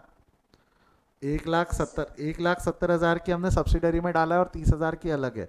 तो याद रखना, इसी को ध्यान में रखते हुए जो 1,70,000 की इन्वेस्टमेंट है, डोंट यू थिंक वो कॉस्ट ऑफ कंट्रोल में चली जाएंगी? Investment in Bansali, now subsidiary का name is Bansali. Investment in Bansali 1,70,000 आया ना? और बची हुई 30,000 जो है वो खत्म नहीं हुई बेटा। बची हुई 30,000 कहाँ जाएंगी? बची हुई 30,000 नॉन करंट इन्वेस्टमेंट के नाम से, नॉन करंट इन्वेस्टमेंट के नाम से बैलेंस शीट के बैलेंस शीट के एसेट साइड में आएंगी ना। 2 लाख में से 70,000 की गई तो 30,000 की जो है एसेट बच गए ना। 30,000 की अदर इन्वेस्टमेंट बची हुई है ना। समझा गया क्या बोला मैंने? ये 2 लाख का वाइफिकेशन है ना, 30,000 की अदर। समझा है तो थम्स अप दे दो। Why this is 30,000। हाँ जी, ठीक है। आगे बढ़ते हुए इन्वेंट्री, करंट एसेट्स से शुरू करेंगे। इन्वेंट्रीज, इन्वेंट्रीज कितना है? 2 लाख और 40,000, 50,000। इन्वेंट्रीज पोद्दार लिमिटेड और ये फटाफट लिखते चले। ट्रेड रिसीवेबल है 3 लाख और 1,34,000। अच्छा, स्टॉक के नीचे एक लाइन छोड़ देना इंटर कंपनी की। पोद्दार बंसाली, पोद्दार बंसाली यहाँ पे डेटर्स में भी इंटर कंपनी है, इसके नीचे भी एक लाइन छोड़ देंगे। उसके बाद कैश एंड कैश इक्विवेलेंट, ऐसा का ऐसा ही लिख दो, cash and cash equivalent. Bank है पोद्दार बंसाली, बैंक हो गया, कैश हो गया, पोद्दार बंसाली। ये चारों आइटम लिख दो ऐसा, ये जो है ना चारों जोड़ जोड़ के लिखते जाना। बिल रिसीवेबल, बिल रिसीवेबल जो है अदर करंट एसेट्स में बिल रिसीवेबल, इसके नीचे भी एक लाइन छोड़ देना। बिल रिसीवेबल के लिए एक लाइन छोड़ देना। क्लियर है यहाँ तक? वैसे bill receivable other current head, other current assets में जाता है कि ट्रेड रिसीवेबल में जाता है? बिल रिसीवेबल ट्रेड रिसीवेबल में आता है। चैप्टर नंबर 1 है ये बेटा, ट्रेड रिसीवेबल में आता है, बट क्वेश्चन में अदर के साथ लिखा है इसलिए मैंने अदर के साथ लिखा है। ठीक है, अगला ये हो गया एसेट साइड। लाइबिलिटी साइड में आ जाओ। Equity and liability, equity and liabilities में शेयर होल्डर्स फंड है। शेयर कैपिटल है 10 लाख और 2 लाख। चलो शेयर, हमारे शेयर कैपिटल हमारी बैलेंस शीट में शेयर कैपिटल हो गया। शेयर कैपिटल कितना हो गया आपका? Equity share capital 10, equity share capital 10 lakh. उनके शेयर कैपिटल का वाइफिकेशन होगा ना, बट वाइफिकेशन करने से पहले हमको होल्डिंग पैटर्न निकालना पड़ेगा। 12,000 शेयर्स है ना हमारे पास में। होल्डिंग पैटर्न कैसा निकल जाएगा, 12,000 यानी Poddar limited 12,000 divided by 20,000 shares issue किए उनने। टोटल कितने शेयर्स इशू किए, 2 लाख शेयर्स है, 10 रुपए के तो 20,000, 12,000 डिवाइडेड बाय 20,000 इंटू 100, 60%। और माइनॉरिटी इंटरेस्ट 40%, समझा है क्या? तो ये जो 2 लाख है इसमें से 60% कॉस्ट ऑफ कंट्रोल में जाएगा, 2 लाख का 60% कॉस्ट ऑफ कंट्रोल, और 2 लाख का जो 40% है वो माइनॉरिटी इंटरेस्ट होगा ना। 2 लाख का 40% माइनॉरिटी इंटरेस्ट होगा, हाँ या ना? 60% कॉस्ट ऑफ कंट्रोल में जाएगा बट 40% माइनॉरिटी इंटरेस्ट। समझा है तो थम्स अप दो फटाफट, समझा है तो थम्स अप दो फटाफट, यस और नो। चल आगे बढ़ू यहाँ से। नेक्स्ट इसके बाद में क्या हो जाएगा आपका, अगर यहाँ तक हमने कर लिया है मैटर फिनिश, तो अब रिजर्व्स एंड सरप्लस संभालना। पहले अपने लिख ले क्या, पहले अपने लिख ले क्या, ये बहुत फटाफट हो जाते ना। अपने कहाँ कहाँ जाते, अपने वाले बैलेंस शीट में जाएंगे। बैलेंस शीट में कैसा, रिजर्व एंड सरप्लस का हेड बना लो, reserve and surplus general reserve Poddar के बंसाली के, बंसाली के नहीं पता, पोद्दार के तो 4,20,000 है, ये ओपनिंग वाले हो गए। ये जो है ना पोद्दार के जनरल रिजर्व हो गए 4,20,000, बंसाली के लिखते हैं, बंसाली के सब, ये सब स्टेप नंबर 2 में जाएंगे ना। ठीक है, प्रॉफिट एंड लॉस, अपना प्रॉफिट एंड लॉस जो रहता है, अपना ओन प्रॉफिट चला जाता है प्रॉफिट एंड लॉस में। ओन प्रॉफिट ओपनिंग है 90,000 रुपये, और ड्यूरिंग द ईयर 1,70,000 रुपये के कमाए। ओपनिंग है 90,000 और 170 के कमाए। अब रहा बंसाली का, बंसाली यानी होल्डिंग, होल्डिंग के सब स्टेप नंबर 2 में जाते हैं ना, प्री पोस्ट के कॉलम बनते बाकायदा, सब प्री में डालूँ पोस्ट में डालूँ तो टोटल में डाल रही है। जनरल रिजर्व है 1,00,000, प्रॉफिट एंड लॉस ओपनिंग है 40,000 और 45,000 है ड्यूरिंग द ईयर। 1,40,000 और 45, 1,40,000 और 45। मैंने टेंशन लिया क्या कि कितना प्री कितना पोस्ट की, सिर्फ इनर कॉलम में लिख के छोड़ दिया, टोटल के कॉलम में लिख के छोड़ दिया ना। प्री पोस्ट का टेंशन बाद में लेंगे, समझा क्या बोला, प्री पोस्ट का टेंशन बाद में लेंगे, हाँ या ना? पक्का श्योर, कोई डाउट है, कोई दिक्कत यहाँ तक, आगे बढ़ू। अब इसके बाद में करंट लाइबिलिटीज, लाइबिलिटी साइड में लिख दो, करंट लाइबिलिटीज लाइबिलिटी साइड में लिख दो, कुछ 2 4 5 लाइन छोड़ देना। उसके बाद में करंट लाइबिलिटीज़ में ट्रेड पेएबल पोद्दार बंसाली, पोद्दार के कितने हैं, 2,40,000 और 92,000। अदर करंट लाइबिलिटीज़ में बिल्स पेएबल है पोद्दार और बंसाली का, पोद्दार और बंसाली कितने कितने, 80,000 और 60,000। We have done with the balance sheet का posting, we are done with the balance sheet का पोस्टिंग। समझा है तो थम्स अप दो। बैलेंस शीट का पोस्टिंग क्लियर है? It took us 6 minute to do this, 6 minute लगे इतना सा करने के लिए।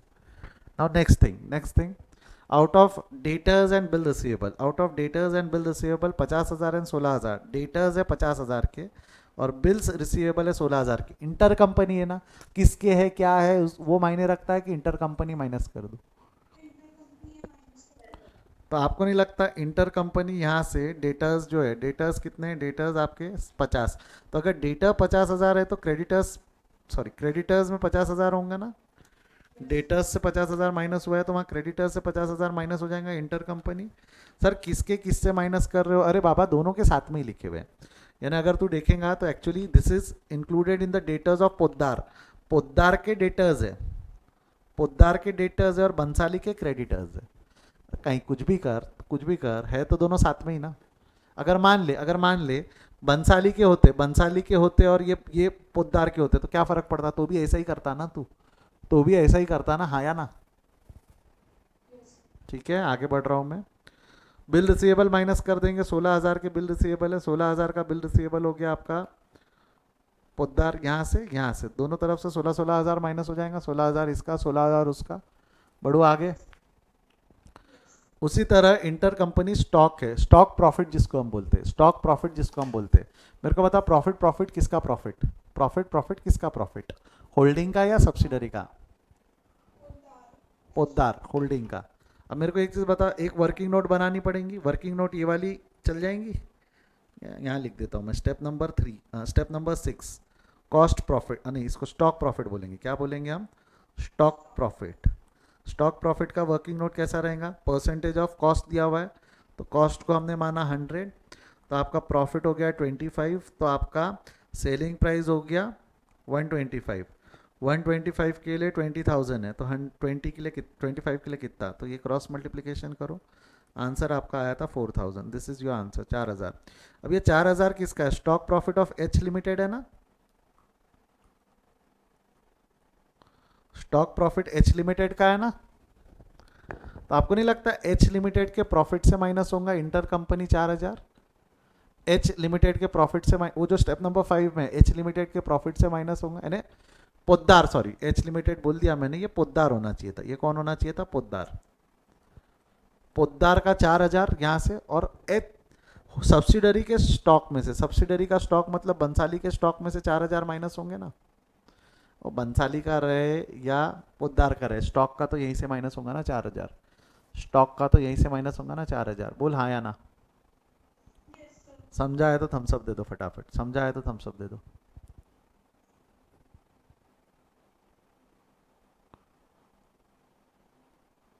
कोई डाउट नहीं है, बढ़ू आगे यहाँ से। हो गया, we are done with this. Last part क्या है अभी, लास्ट पार्ट क्या है, हमने एडजस्टमेंट भी कर लिया, आखिरी पार्ट क्या है, बैलेंसिंग। वो होल्डिंग पैटर्न बैलेंस नहीं होता, प्री एंड पोस्ट को बैलेंस करना है, तो आपको नहीं लगता उसको डिवाइड करना पड़ेगा, कितना प्री कितना पोस्ट। उसके लिए एक चीज़ समझ, ये ओपनिंग बैलेंस है जनरल रिजर्व का, और तेरी डेट ऑफ एक्विजिशन 1 अक्टूबर 2009 है, यानी मिडल ऑफ द ईयर है ना। अगर मैं छोटी सी एक टाइमलाइन बनाकर समझाऊँ आपको, तो 1/4, वैसे ज़रूरत नहीं है टाइमलाइन की, 1/4/2009 को साल शुरू हुआ, ख़त्म हो रहा है 31/3/2010 को, डेट ऑफ एक्विजिशन है 1 अक्टूबर 2009। तो आपको नहीं लगता जितने भी बैलेंस ओपनिंग के रहेंगे वो तो पक्का प्री रहेंगे। तो जनरल रिजर्व तो ओपनिंग की डेट से अनचेंज है ना, 1 अप्रैल का बैलेंस है वो 1 लाख, उसमें कोई चेंजेस नहीं है। तो आपको नहीं लगता जनरल रिजर्व पूरा का पूरा प्री हो जाएगा, जनरल रिजर्व पूरा का पूरा प्री हो जाएगा, यस और नो। लॉजिक गया क्या बॉडी में, अननेसेसरी एक वर्किंग नोट और मत बढ़ाओ, जनरल रिजर्व पूरा का पूरा प्री हो जाएगा, यस और नो। अब रहा सवाल opening profit and loss, again opening है ना, ओपनिंग वाला तो पूरा का पूरा प्री रहेगा ना 40,000। जो बढ़ता है वो ड्यूरिंग द ईयर वाला बढ़ता है, और ड्यूरिंग द ईयर वाला भी कैसा बढ़ जाएगा, प्री एक्विजिशन पीरियड 6 महीने का है और पोस्ट एक्विजिशन पीरियड 6 महीने का है ना, अक्टूबर से पहले 6 महीने और अक्टूबर के बाद 6 महीने, यस और नो। तो ये 45,000 का अगर मैं वर्किंग नोट यहीं लिख दूँ तो चलेगा क्या, प्री एक्विजिशन में 45,000 इंटू 6/12, 45,000 इंटू 6/12, दैट इज 22,500, 22,500 चलेगा। तो टाइमलाइन की जरूरत पड़ी कि यहीं प्लस माइनस यहीं हो गया, आसान भाषा में हो गया, बैलेंस कर लो, टोटल निकाल लो। जनरल रिजर्व तो जीरो है, जनरल रिजर्व तो जीरो है, तो छोड़ दो। पोद्दार का शेयर माइनॉरिटी का शेयर 60% और इसके हिसाब से 60, ये माइनॉरिटी का शेयर तो सीधा सीधा चला जाएगा स्टेप नंबर 4 में, pre and post acquisition profit of minority के नाम से। ये हमारा हक नहीं बनता, जिस पे हमारा हक नहीं बनता वो cost of capital, step number 3 less हो जाएगा प्री एक्विजिशन, जिस पे हमारा हक बनता है वो हमारे खुद के प्रॉफिट में चला जाएगा 13,500। समझा गया क्या पोस्टिंग किया मैंने। Last but not the least, इसके बाद आप ये बैलेंस करो, क्या आ रहा है, कैपिटल रिजर्व आ रहा है आपका, क्या बोलेंगे हम इसको, कैपिटल रिजर्व। बेटा मेरे एक सवाल का जवाब देना, 47,500 का कैपिटल रिजर्व है, 47,500 का जो कैपिटल रिजर्व है, ये कैपिटल रिजर्व जो है इट्स कैपिटल प्रॉफिट ना। अगर मैंने आपको बचपन में पढ़ाया है, हाँ एक मिनट, कैपिटल प्रॉफिट रहा तो हम कैपिटल रिजर्व में डालते, बराबर है क्या, और अगर कैपिटल लॉस रहा तो वो कहाँ जाता है। तो आपको नहीं लगता कि इस क्वेश्चन में ऑलरेडी गुडविल है और ये कैपिटल प्रॉफिट है, तो मैचिंग प्रिंसिपल लग सकता है क्या कैपिटल प्रॉफिट और कैपिटल लॉस में। मैचिंग प्रिंसिपल मतलब जब तक दोनों में से एक ही रहना चाहिए ना बुक में, या तो कैपिटल रिजर्व रहना चाहिए या तो गुडविल रहना चाहिए, दोनों नहीं रह सकते। तो ये जो 47,500 है, rather than putting it into capital reserve, आपको नहीं लगता ये गुडविल से लेस हो जाना चाहिए। उतना प्रॉफिट है ना तो उतना लॉस कम हो जाना चाहिए ना, गुडविल का लॉस है आपका, गुडविल का लॉस कितना दिख रहा है बुक्स में, ये देखो 370 का लॉस दिख रहा है, तो बेटा it will be credited here. Capital reserve आपका 47,500 का गुडविल में से माइनस होगा, रिजर्व्स एंड सरप्लस में नहीं जाएगा, वो काय में से माइनस होगा, गुडविल में से। समझा है तो थम्सअप दे दो, समझा है तो थम्सअप दे दो फटाफट। डन, कोई दिक्कत, बढ़ो आगे यहाँ से। नेक्स्ट, अगर यहाँ तक हम कर लिए तो माइनॉरिटी इंटरेस्ट निकाल लो। माइनॉरिटी इंटरेस्ट है 1,54,000, 1,54,000 का minority interest will go to minority interest liability side में। अदर करंट यानी नॉन करंट लाइबिलिटीज़ में minority interest, other non current liabilities में माइनॉरिटी इंटरेस्ट नाम से दिखता है 1,54,000। उसके बाद ओन प्रॉफिट से आपका 2,69,500, ये रिजर्व्स एंड सरप्लस में चला जाएगा। रिजर्व्स एंड सरप्लस में प्रॉफिट एंड लॉस में रिजर्व्स एंड सरप्लस के नाम से ओन प्रॉफिट है आपका इतना। हो गया, सारे बैलेंस हो गए। फिगर्स आउटर कॉलम में ले जाओ, जितने भी फिगर्स है सब आउटर कॉलम में ले जाओ, आपको आंसर्स मिलते जाएंगे। यहाँ का टोटल आएगा 22,49,500। यहाँ के भी फिगर्स सारे आउटर कॉलम में ले जाओ आप। 11 लाख ये हो गया, ये टोटल एक साथ करने का ना बाद में आखिर में। तो ये हो गया आपका 22,49,500। जमता? कितने मार्क का क्वेश्चन था ये? ओल्ड कोर्स वाले कितने मार्क का क्वेश्चन था बेटा? अगर तब पूछा था तो अभी भी पूछा जा सकता है। 10 से 15 मार्क का क्वेश्चन कंसोलिडेशन में पक्का आता, और ऐसा कोई बहुत डिफिकल्ट क्वेश्चन नहीं रहता वो। आई होप समझ में आया। इंटर कंपनी स्टॉक प्रॉफिट समझा, इंपॉर्टेंट स्टॉक प्रॉफिट समझना था। स्टॉक प्रॉफिट से रिलेटेड हमने बहुत सारी चीज़ें ये भी पढ़ी, किसका प्रॉफिट किसके प्रॉफिट से कहाँ माइनस करना, ये सब हमने पढ़ा। तो लास्ट अभी इसके लिए आपको स्क्रीनशॉट ले लो, रिकॉर्ड करके यानी पॉज करके लिख लो या स्क्रीनशॉट ले लो।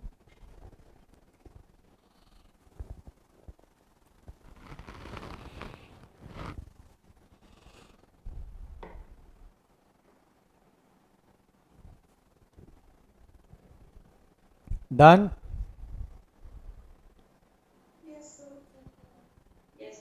फर्स्ट पार्ट अगर हो गया होगा तो सेकंड पार्ट देख लो, बैलेंस शीट का सेकंड पार्ट। बैलेंस शीट दिखने में ना कितनी बड़ी थी, कितना टाइम लगा, कितना टाइम लगा? It took us only 14 minutes to solve, 14 minute.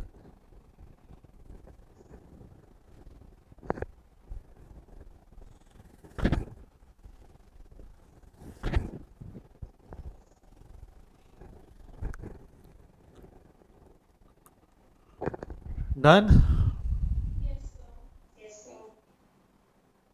ये देख लो सारे वर्किंग नोट है 1 to 5, एक सिक्स्थ वर्किंग नोट भी है यहाँ पे।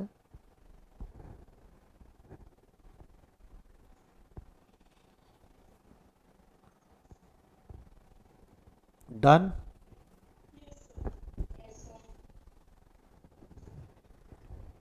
वर्किंग नोट 6 ये भी देख लो, स्टॉक प्रॉफिट कैलकुलेशन है ना पोद्दार लिमिटेड का।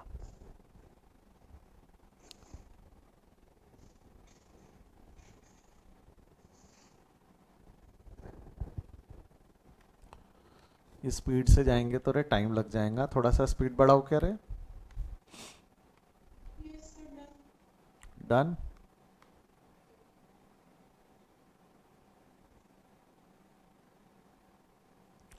The following are the balance sheet of H Limited and subsidiary of S Limited on 31 March 2012। Equity and liability दिया हुआ है, share holders fund, share capital दिया हुआ है, इक्विटी साइड लाइबिलिटी साइड वगैरह सब दिया हुआ है। 6 lakh reserves and surplus, reserves and surplus में general reserve, profit and loss वगैरह। करंट लाइबिलिटीज़ है, trade payable, normal balance sheet है। नीचे आ जाओ, फिक्स एसेट्स है, 80% of the shares at cost है। तो आपको नहीं लगता कि आपको होल्डिंग पैटर्न निकालने की ज़रूरत है कि होल्डिंग पैटर्न दिया हुआ है? दिया हुआ है ना। करंट एसेट्स है, इन्वेंट्री वगैरह। The following additional information is provided. Surplus in profit and loss statement of S limited stood at 30,000। Surplus कितने पे दिख रहा है? 30,000 पे ऑन 1 अप्रैल 2011। वह जनरल रिजर्व है remain unchange in that date. तो आपको नहीं लगता जनरल रिजर्व 1 अप्रैल से जो जितना भी है वो अनचेंज है? तो पूरा का पूरा जनरल रिजर्व प्री हो जाएगा ना। और ये जो 30,000 होने की वजह से हमको कैलकुलेट करना पड़ेगा, कुछ प्री कुछ पोस्ट में डालना पड़ेगा, तो टाइमलाइन बनानी पड़ेगी। ये स्टेप नंबर 2 के लिए दी हुई इन्फॉर्मेशन है, इसको बाजू में रखो। जब बैलेंस करेंगे तब पढ़ना, जब बैलेंस करेंगे तब इसका टेंशन लेना। शुरुआत में अगर आपने स्टेप नंबर 2 का टेंशन लिया ना तो वो टैलीच नहीं होता, आंसर गड़बड़ होती फिर हमसे।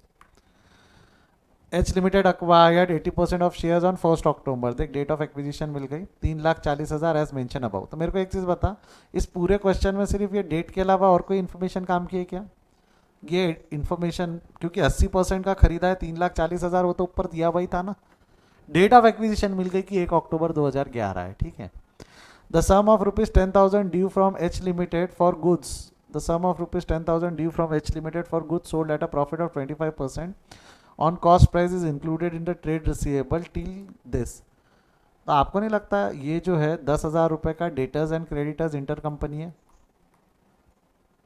देख आराम से पढ़, आराम से पढ़, जो मैं हाईलाइट कर देता हूँ। A sum of ₹10,000 due from H limited for the goods sold at a profit of 25% on the gross price is included in the trade receivable of S limited. तो आपको नहीं लगता अगर एक का रिसीवेबल है तो दूसरे का पेएबल है, और वो इंटर कंपनी अभी भी इंक्लूडेड है? तो आपको नहीं लगता 10,000 इंटर कंपनी का ट्रांजैक्शन हो गया? यस और नो? और साथ ही साथ में सिर्फ इंटर कंपनी तक के सीमित नहीं है, साथ ही साथ में यहाँ दिया हुआ है फॉर द, अच्छा एक मिनट एक मिनट, माल किसने बेचा?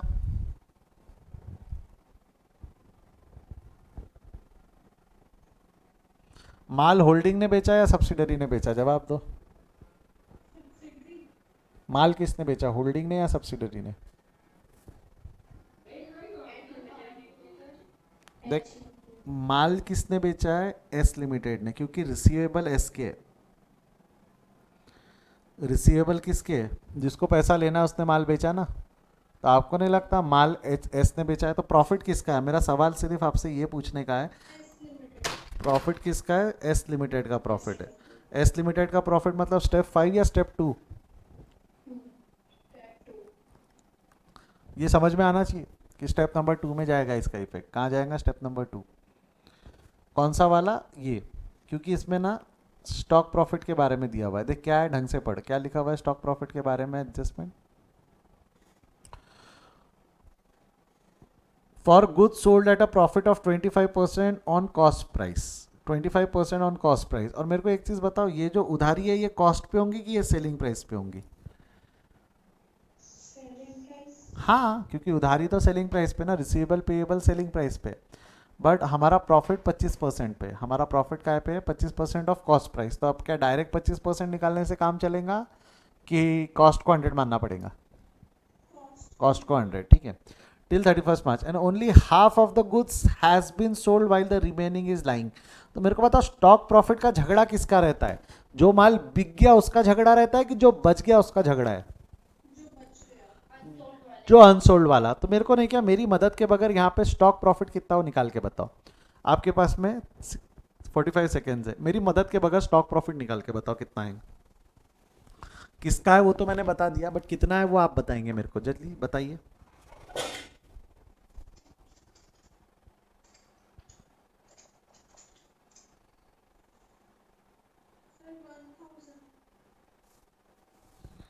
एक जवाब मेरे को 1000 मिला है, सही है या गलत है?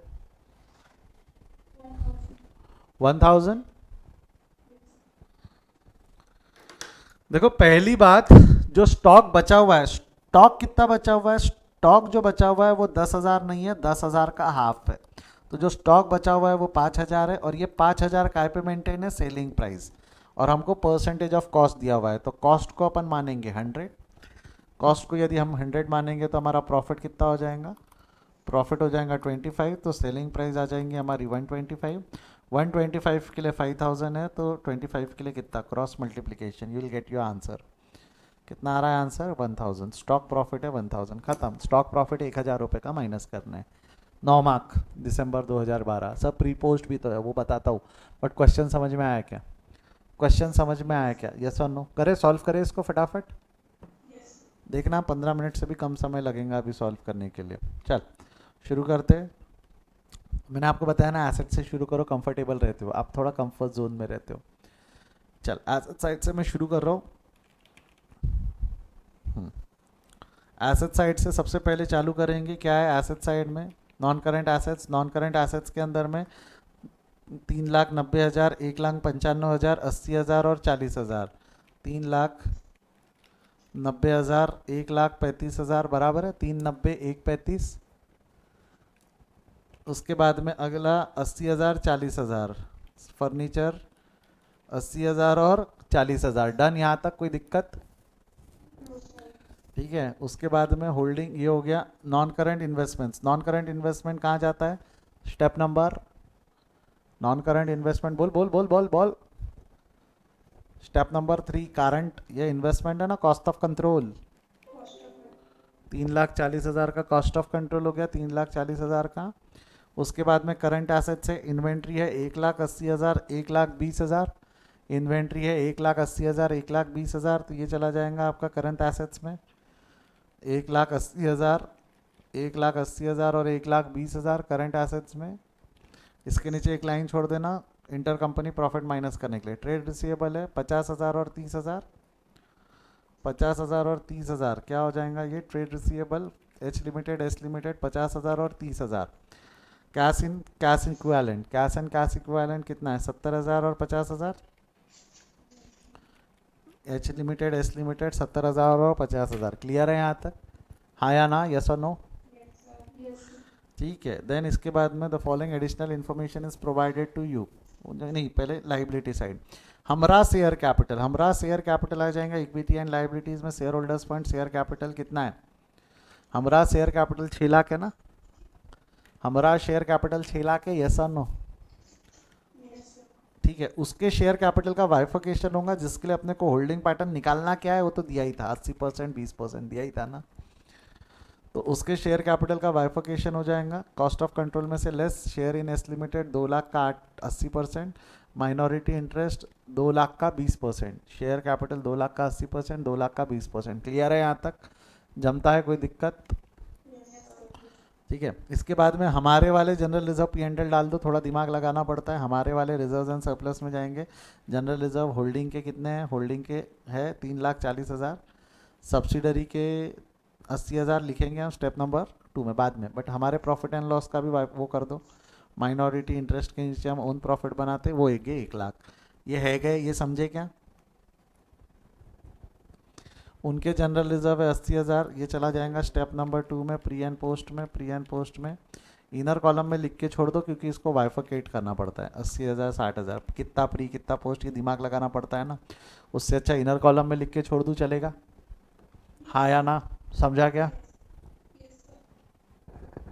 अगला क्या हो जाएगा इसके बाद में? ट्रेड पेएबल है। ट्रेड पेएबल है 70,000 और 35,000। हमारे 70 और 35। चलो ट्रेड पेएबल 70 और 35। नॉन करंट लाइबिलिटीज नहीं, नॉन करंट नहीं, करंट लाइबिलिटीज यहाँ पे ट्रेड पेएबल एच लिमिटेड और एस लिमिटेड 70 और 35। डन यहाँ तक? We are done with the balance sheet का पोस्टिंग। ठीक है। जब स्टेप नंबर 2 में आएंगे तब इसका टेंशन लेना है। मैंने बोला ना सरप्लस वगैरह अभी मत दिमाग लगाओ, स्टेप नंबर 2 में दिमाग लगाना। अभी पहले इस पे आ जाओ, सी पे। 10,000 is inter company debtors and creditors. 10,000 inter company debtors and creditors, बोल हाँ या ना? तो 10,000 कहाँ? इसका डेटर और उसका क्रेडिटर, सिंपल ना। दिमाग लगाना है क्या किसका कितना है? एक का डेटर दूसरे का क्रेडिटर, माइनस कर दो 10,000। कोई दिक्कत? सर बट माल तो आधा बचा। अरे पर उधारी पूरी बची है ना। माल आधा बचा है बट उधारी तो पूरी बची है ना, यस और नो? कई लोगों को लग रहा होगा सर उधारी भी तो 50% होंगी। बेटा जो माल मैंने खरीदा वो माल मैंने बेच दिया, तो इसका मतलब मैंने उधारी रीपे कर दी कि माल बेचना अलग ट्रांजैक्शन है और उधारी रीपे करना अलग ट्रांजैक्शन है? अलग अलग है ना दोनों। ठीक है। ये हो गया हमारा 80,000 10,000 का इंटर कंपनी ट्रांजैक्शन। 10,000 का इंटर कंपनी ट्रांजैक्शन। उसके बाद में क्या है, हमने स्टॉक प्रॉफिट निकाला था। स्टॉक प्रॉफिट का वर्किंग नोट चाहो तो आप यहाँ भी लिख सकते हो। Step number 6 stock profit. मेरे को बताओ स्टॉक प्रॉफिट किसका है, होल्डिंग का या सब्सिडरी का? सब्सिडरी का। तो पहला इसमें स्टॉक कितना बचा है? 10,000 का माल था, आधा ही बचा, 1/2 of the stock is remaining, that is 5,000, that is 5,000। और इसमें भी अगर हमको प्रॉफिट निकालना है तो प्रॉफिट निकालने के लिए क्या करेंगे हम? कॉस्ट को मान रहे हैं 100, तो आपका प्रॉफिट कितना हो गया? प्रॉफिट हो गया 25 है ना? हाँ, प्रॉफिट हो गया 25। तो आपका सेलिंग प्राइस कितना हो गया? 125। 125 के लिए 5,000 है क्योंकि ये सेलिंग प्राइस पे मेंटेन कर रहे थे। तो ये कितना हो जाएगा? क्रॉस मल्टीप्लिकेशन से you'll get your answer as 1,000। हो गया वर्किंग नोट आंसर का पार्ट। 1,000 माइनस करना है, एक तो माइनस करना है एस लिमिटेड से माइनस करेंगे, 1,000 रुपये एस लिमिटेड से माइनस होगा और दूसरा इन्वेंट्री से माइनस होगा। बराबर है क्या? अच्छा, जब मैंने एस लिमिटेड से माइनस किया तो दिमाग लगाया क्या कि प्री में लिखूँ कि पोस्ट में लिखूँ कि मैंने इनर कॉलम में लिखा है? ना प्री ना पोस्ट, इनर कॉलम में। तो अभी का लिख तो दे रे बेटा, तो अभी का लिख तो दे, बाद में करते ना प्री पोस्ट का डिस्कशन। डन यहाँ तक? चल एक बार का अब एडजस्टमेंट हो गया। अब हमको सरप्लस का प्री पोस्ट बांटना है। अब लगे लगे मैं इस पे बात कर लेता हूँ, स्टॉक रिजर्व पे बात कर लेता हूँ। आपको क्या लगता है ये स्टॉक रिजर्व यानी स्टॉक प्रॉफिट जो है ये प्री एक्विजिशन का है कि पोस्ट एक्विजिशन का है? डेट ऑफ एक्विजिशन दी हुई है 1 अक्टूबर 2011। सिंपल लॉजिक अगर मैं बोलूँ ना, सिंपल लॉजिक अगर मैं बोलूँ ना, अगर मैं टाइमलाइन बनाता हूँ, अगर मैं टाइमलाइन बनाता हूँ, शुरू होगा 1/4/2011 से, ख़त्म होगा 31/3/2012 को। डेट ऑफ एक्विजिशन आपका कहीं तो भी बीच में आएगा 1/10/2011। आपको नहीं लगता पोस्ट एक्विजिशन में 6 महीने का पीरियड बाकी है? अब मेरे को बताओ, ये ट्रांजैक्शन इस जो भी है, अगर ये ट्रांजैक्शन को अगर आप प्री मानना चाहते हो, ये जो परचेज और सेल का ट्रांजैक्शन है प्री मानना चाहते हो, और उसके डेटर्स अभी भी आउटस्टैंडिंग है, तो आपको नहीं लगता 6 महीने से ज़्यादा किसी को हम उधारी देते होंगे क्या? 6 महीने से ज़्यादा डेटर्स की उधारी देते होंगे क्या? हम सोच के देख मैं क्या बोल रहा हूँ। 6 महीने से ज़्यादा किसी डेटर्स को हम उधारी देते होंगे क्या? लॉजिक सोच। तो आपको नहीं लगता वो पूरे के पूरे डेटर्स पोस्ट ही होंगे? 3 महीने से ज़्यादा की डेटर्स को हम जनरली उधारी नहीं देते। 3 महीने से ज़्यादा की डेटर्स को हम जनरली उधारी नहीं देते, और अभी भी वो 10,000 की उधारी बाकी है बोल रहा है।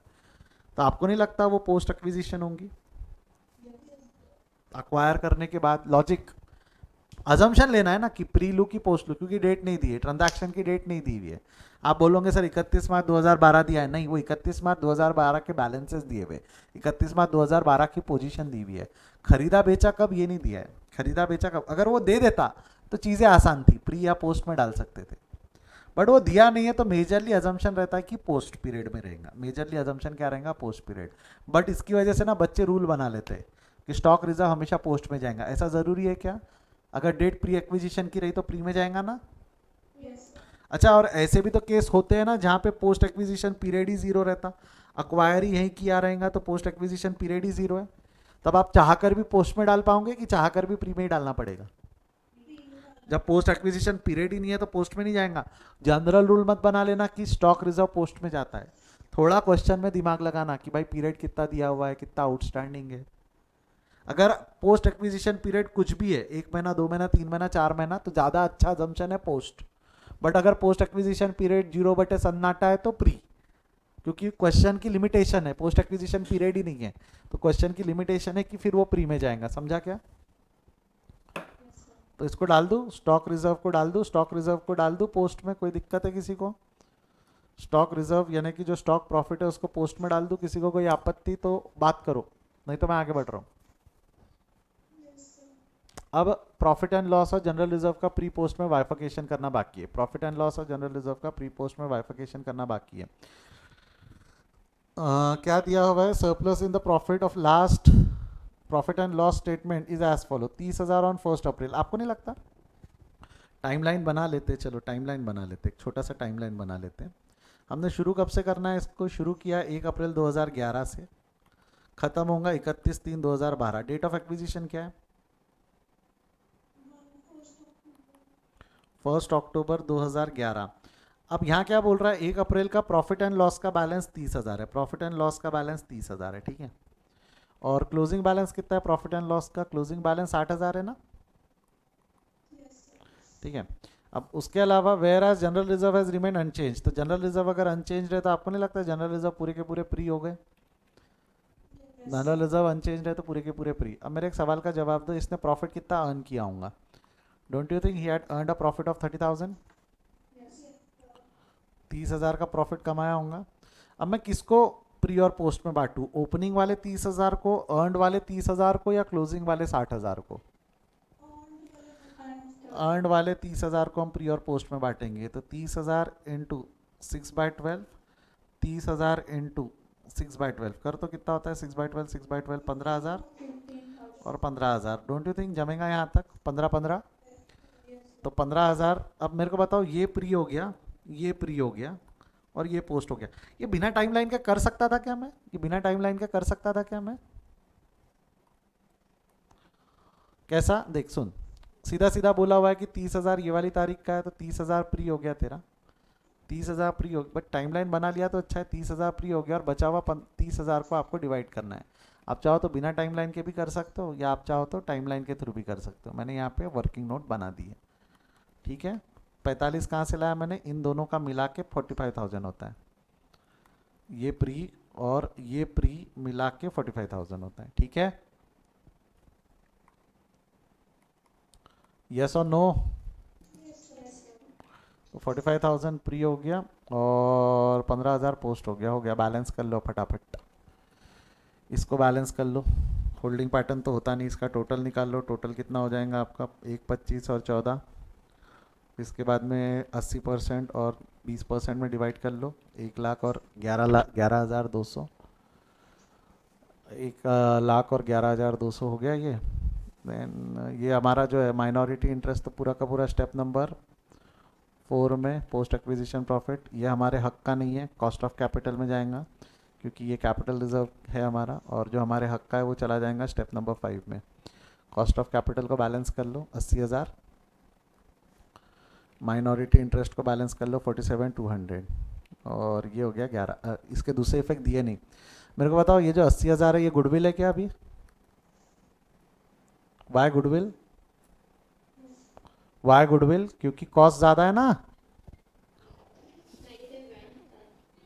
नेगेटिव नहीं है, पॉजिटिव है।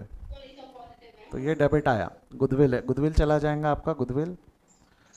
ये टैंजिबल एसेट्स के नीचे टैंजिबल एसेट्स, गुडविल। गुडविल कितना हो जाएगा आपका? गुडविल 80,000। गुडविल सीधा आउटर कॉलम में लिख दिया। माइनॉरिटी इंटरेस्ट चला जाएगा आपका लाइबिलिटी साइड में, नॉन करेंट लाइबिलिटीज़ में। माइनॉरिटी इंटरेस्ट कितना हो गया? Minority interest 67,800। Own profit reserve and surplus में 1,11,200। 1,11,200, दैट्स इट। टोटल मार लो। Total of the balance sheet है 12,14,000। इसकी टोटल मार लो। टिंग टिंग, और ये हो गया 12,14,000। छाप लो। जमता क्या? इज इट डिफिकल्ट कि मैनेजेबल है?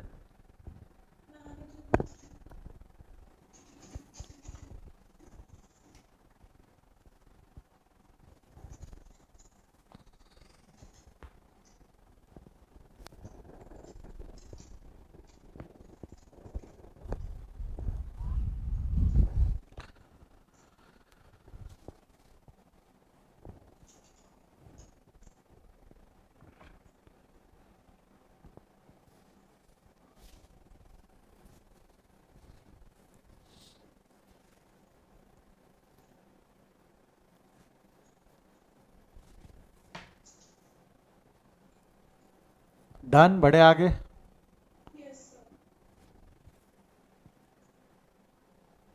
सेकंड पार्ट देख लो फटाफट। स्टेप नंबर 1 से लेके स्टेप नंबर 5 तक की सारी वर्किंग नोट आपके सामने।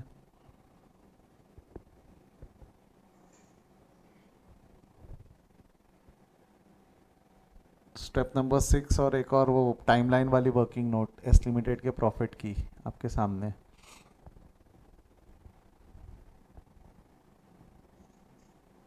आई मजा आई? अभी तक जितना पढ़ा समझ में आया? बॉडी के अंदर गया सब? ठीक है। अब एक क्वेश्चन और है, एक क्वेश्चन और है। जरा सा प्रैक्टिस क्वेश्चन के हिसाब से है ये। प्रैक्टिस क्वेश्चन के हिसाब से जो रिकॉर्डेड देख रहे हो वो शायद पहले सॉल्व कर ले और बाद में वीडियो देख ले। लाइव वाले आप मेरे साथ कर लो, अभी उतना समय है नहीं हमारे पास में क्योंकि 2 क्वेश्चंस और बाकी है, 15 और 16, that I will take in the next class. Live वाले बात करूंगा मैं आपसे कैसे लेंगे वो, क्योंकि क्रूशियल टाइम है हमारा लाइव लेक्चर्स का। ठीक है, 2 मिनट में करता हूँ, बात करता हूँ। पहले प्रॉब्लम नंबर 14 पे आ जाते, करे सॉल्व करे problem number 14। This is confidence booster. अब आप मेरे को आंसर्स देते जाओगे, मैं नहीं सॉल्व करूंगा, आप मेरे को बताओगे कि क्या करना है और मैं वैसा करते जाऊंगा। ठीक है। Problem number 14। Jay limited acquired 15,000 shares in Hind limited at 1,55,000 on 1 July. Beginning of the year, end of the year और middle of the year? Middle of the year, तो कुछ पीरियड प्री है, कुछ पीरियड पोस्ट है। ठीक है। 31 मार्च 2005 का बैलेंस दिया हुआ है। अच्छा, 15,000 शेयर्स है, इसके शेयर्स 2.5 लाख है, जिसके एक की शेयर 10 है। तो मेरे को एक चीज़ बताओ, होल्डिंग पैटर्न क्या होगा? होल्डिंग पैटर्न क्या होगा फटाफट बताओ।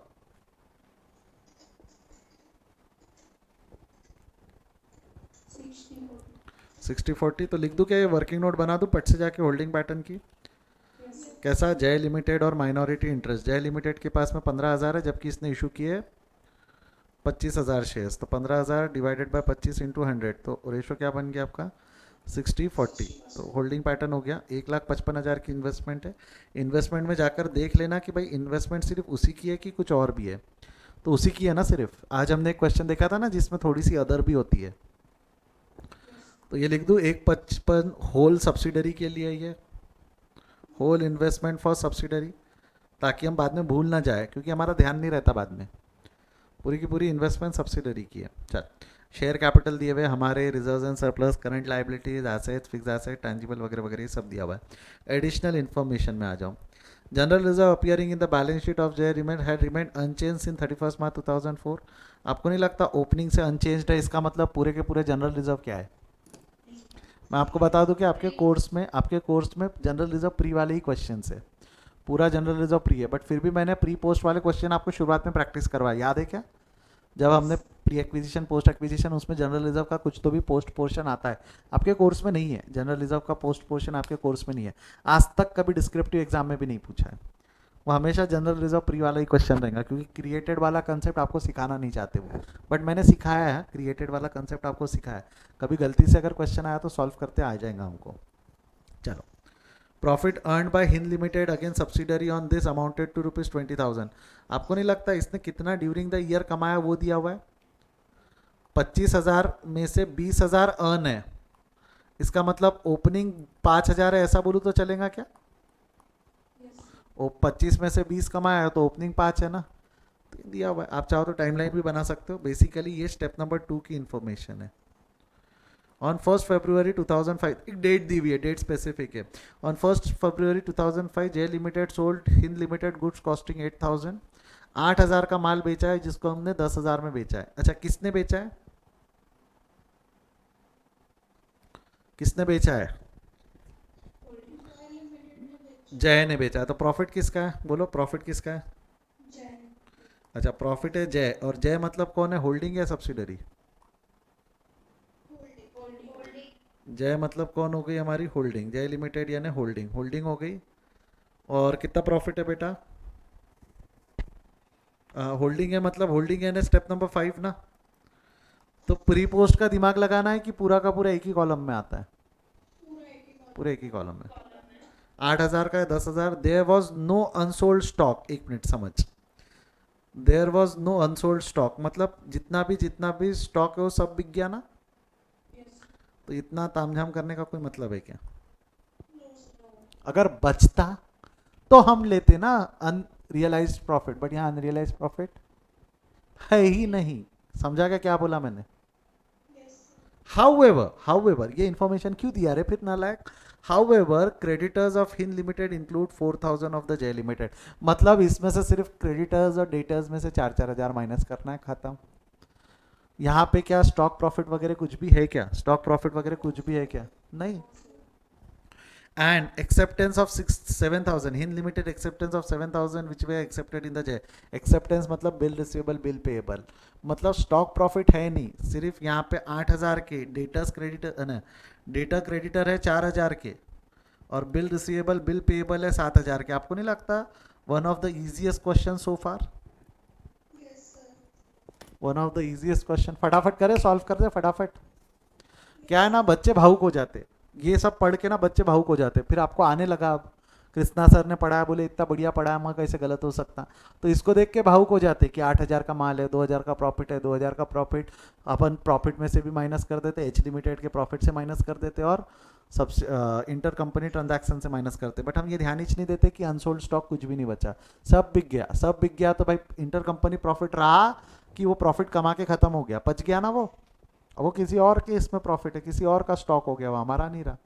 होल्डिंग के बाद मर्जी नहीं हुआ ना, होल्डिंग के बाद क्या स्टॉक हमारे बुक्स में आएगा? क्या नहीं आएगा। समझे बेटा? कंसेप्ट समझाया तो थम्सअप दे दो फटाफट, इसको सॉल्व कर देता हूँ। कंसेप्ट समझाया, थम्सअप दे दो फटाफट। वाई आई एम सेइंग कि स्टॉक प्रॉफिट हम एडजस्ट नहीं करेंगे, समझा? बॉडी में गया है सभी के? ठीक है, चल फटाक से एसेट साइड से शुरू करेंगे, जल्दी जल्दी पोस्टिंग करेंगे।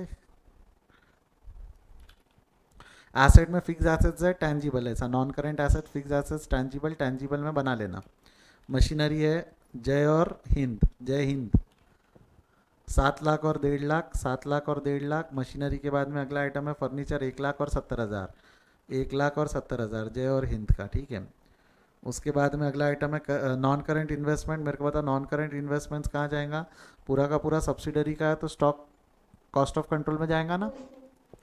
1,55,000 का cost of control, investment in Hind limited 1,55,000 cost of control, yes और नो।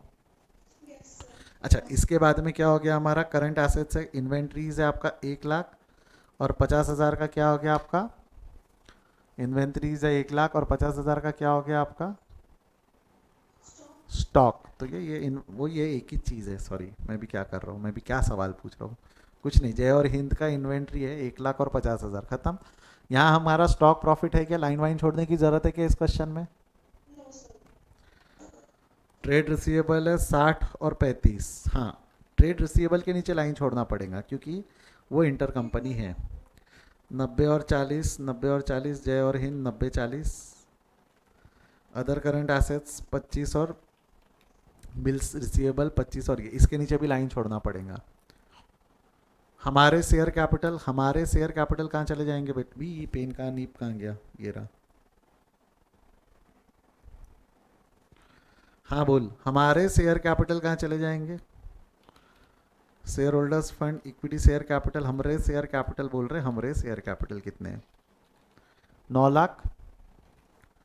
उसके शेयर कैपिटल का वाइफिकेशन होगा ना होल्डिंग पैटर्न के हिसाब से 60-40, तो उसके शेयर कैपिटल है 2,50,000 जिसमें से 1.5 लाख हमारे हो गए 60% के हिसाब से। माइनॉरिटी इंटरेस्ट के बकाया हो गए, बचे हुए माइनॉरिटी इंटरेस्ट के हो गए, यस और नो। बढ़ो आगे यहाँ से।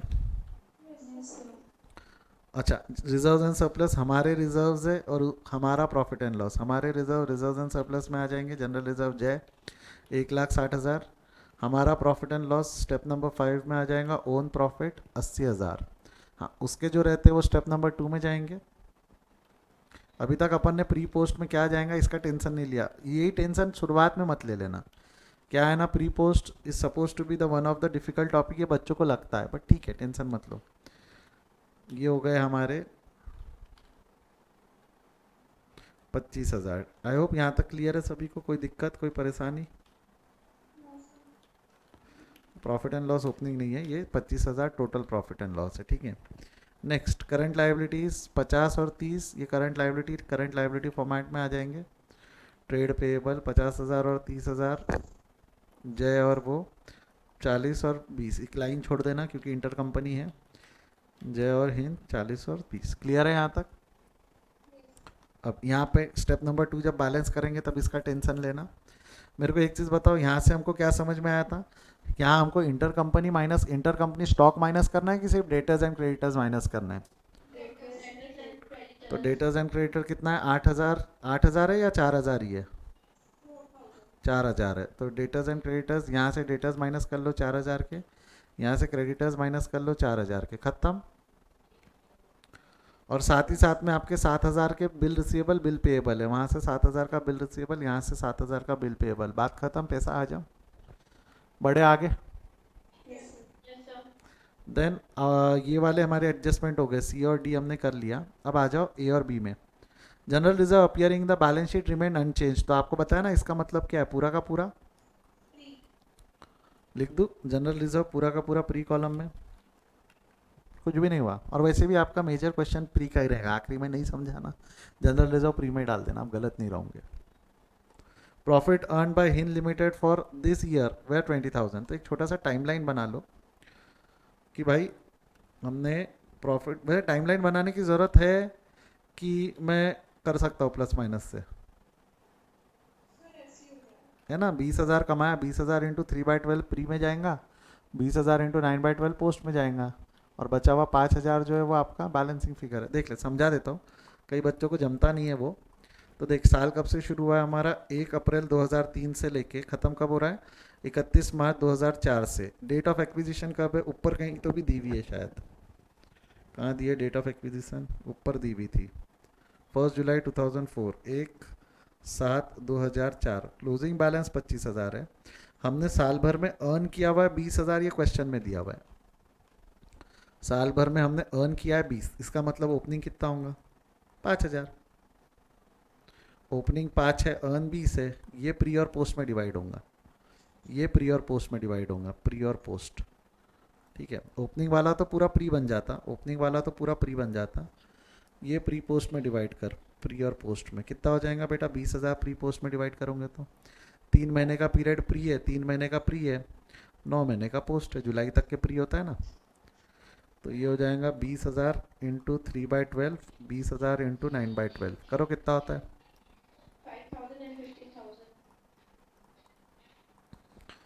5,000 एंड 15,000, 5,000 और 15,000, तो ये हो गया 5,000 और 15,000, दैट्स इट।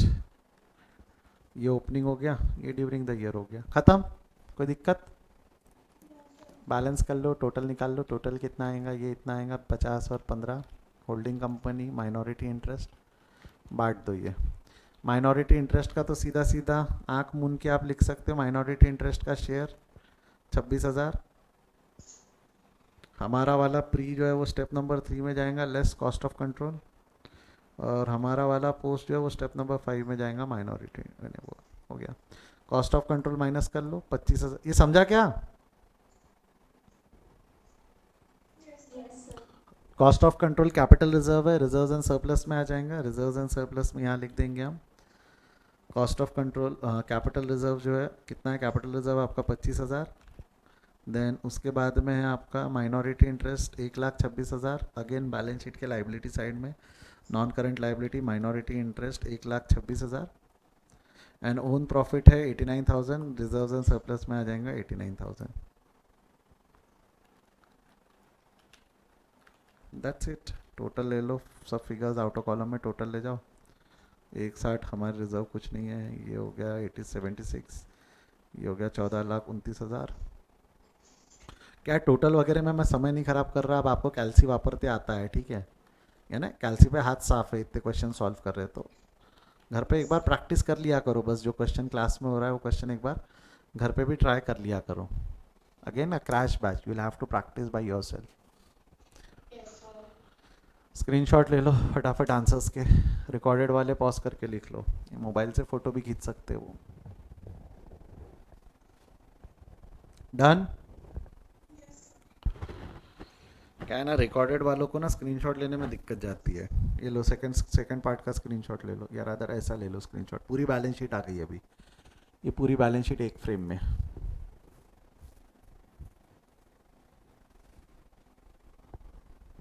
ठीक है, वर्किंग नोट 1 से लेके 5 तक पूरा का पूरा एक फ्रेम में।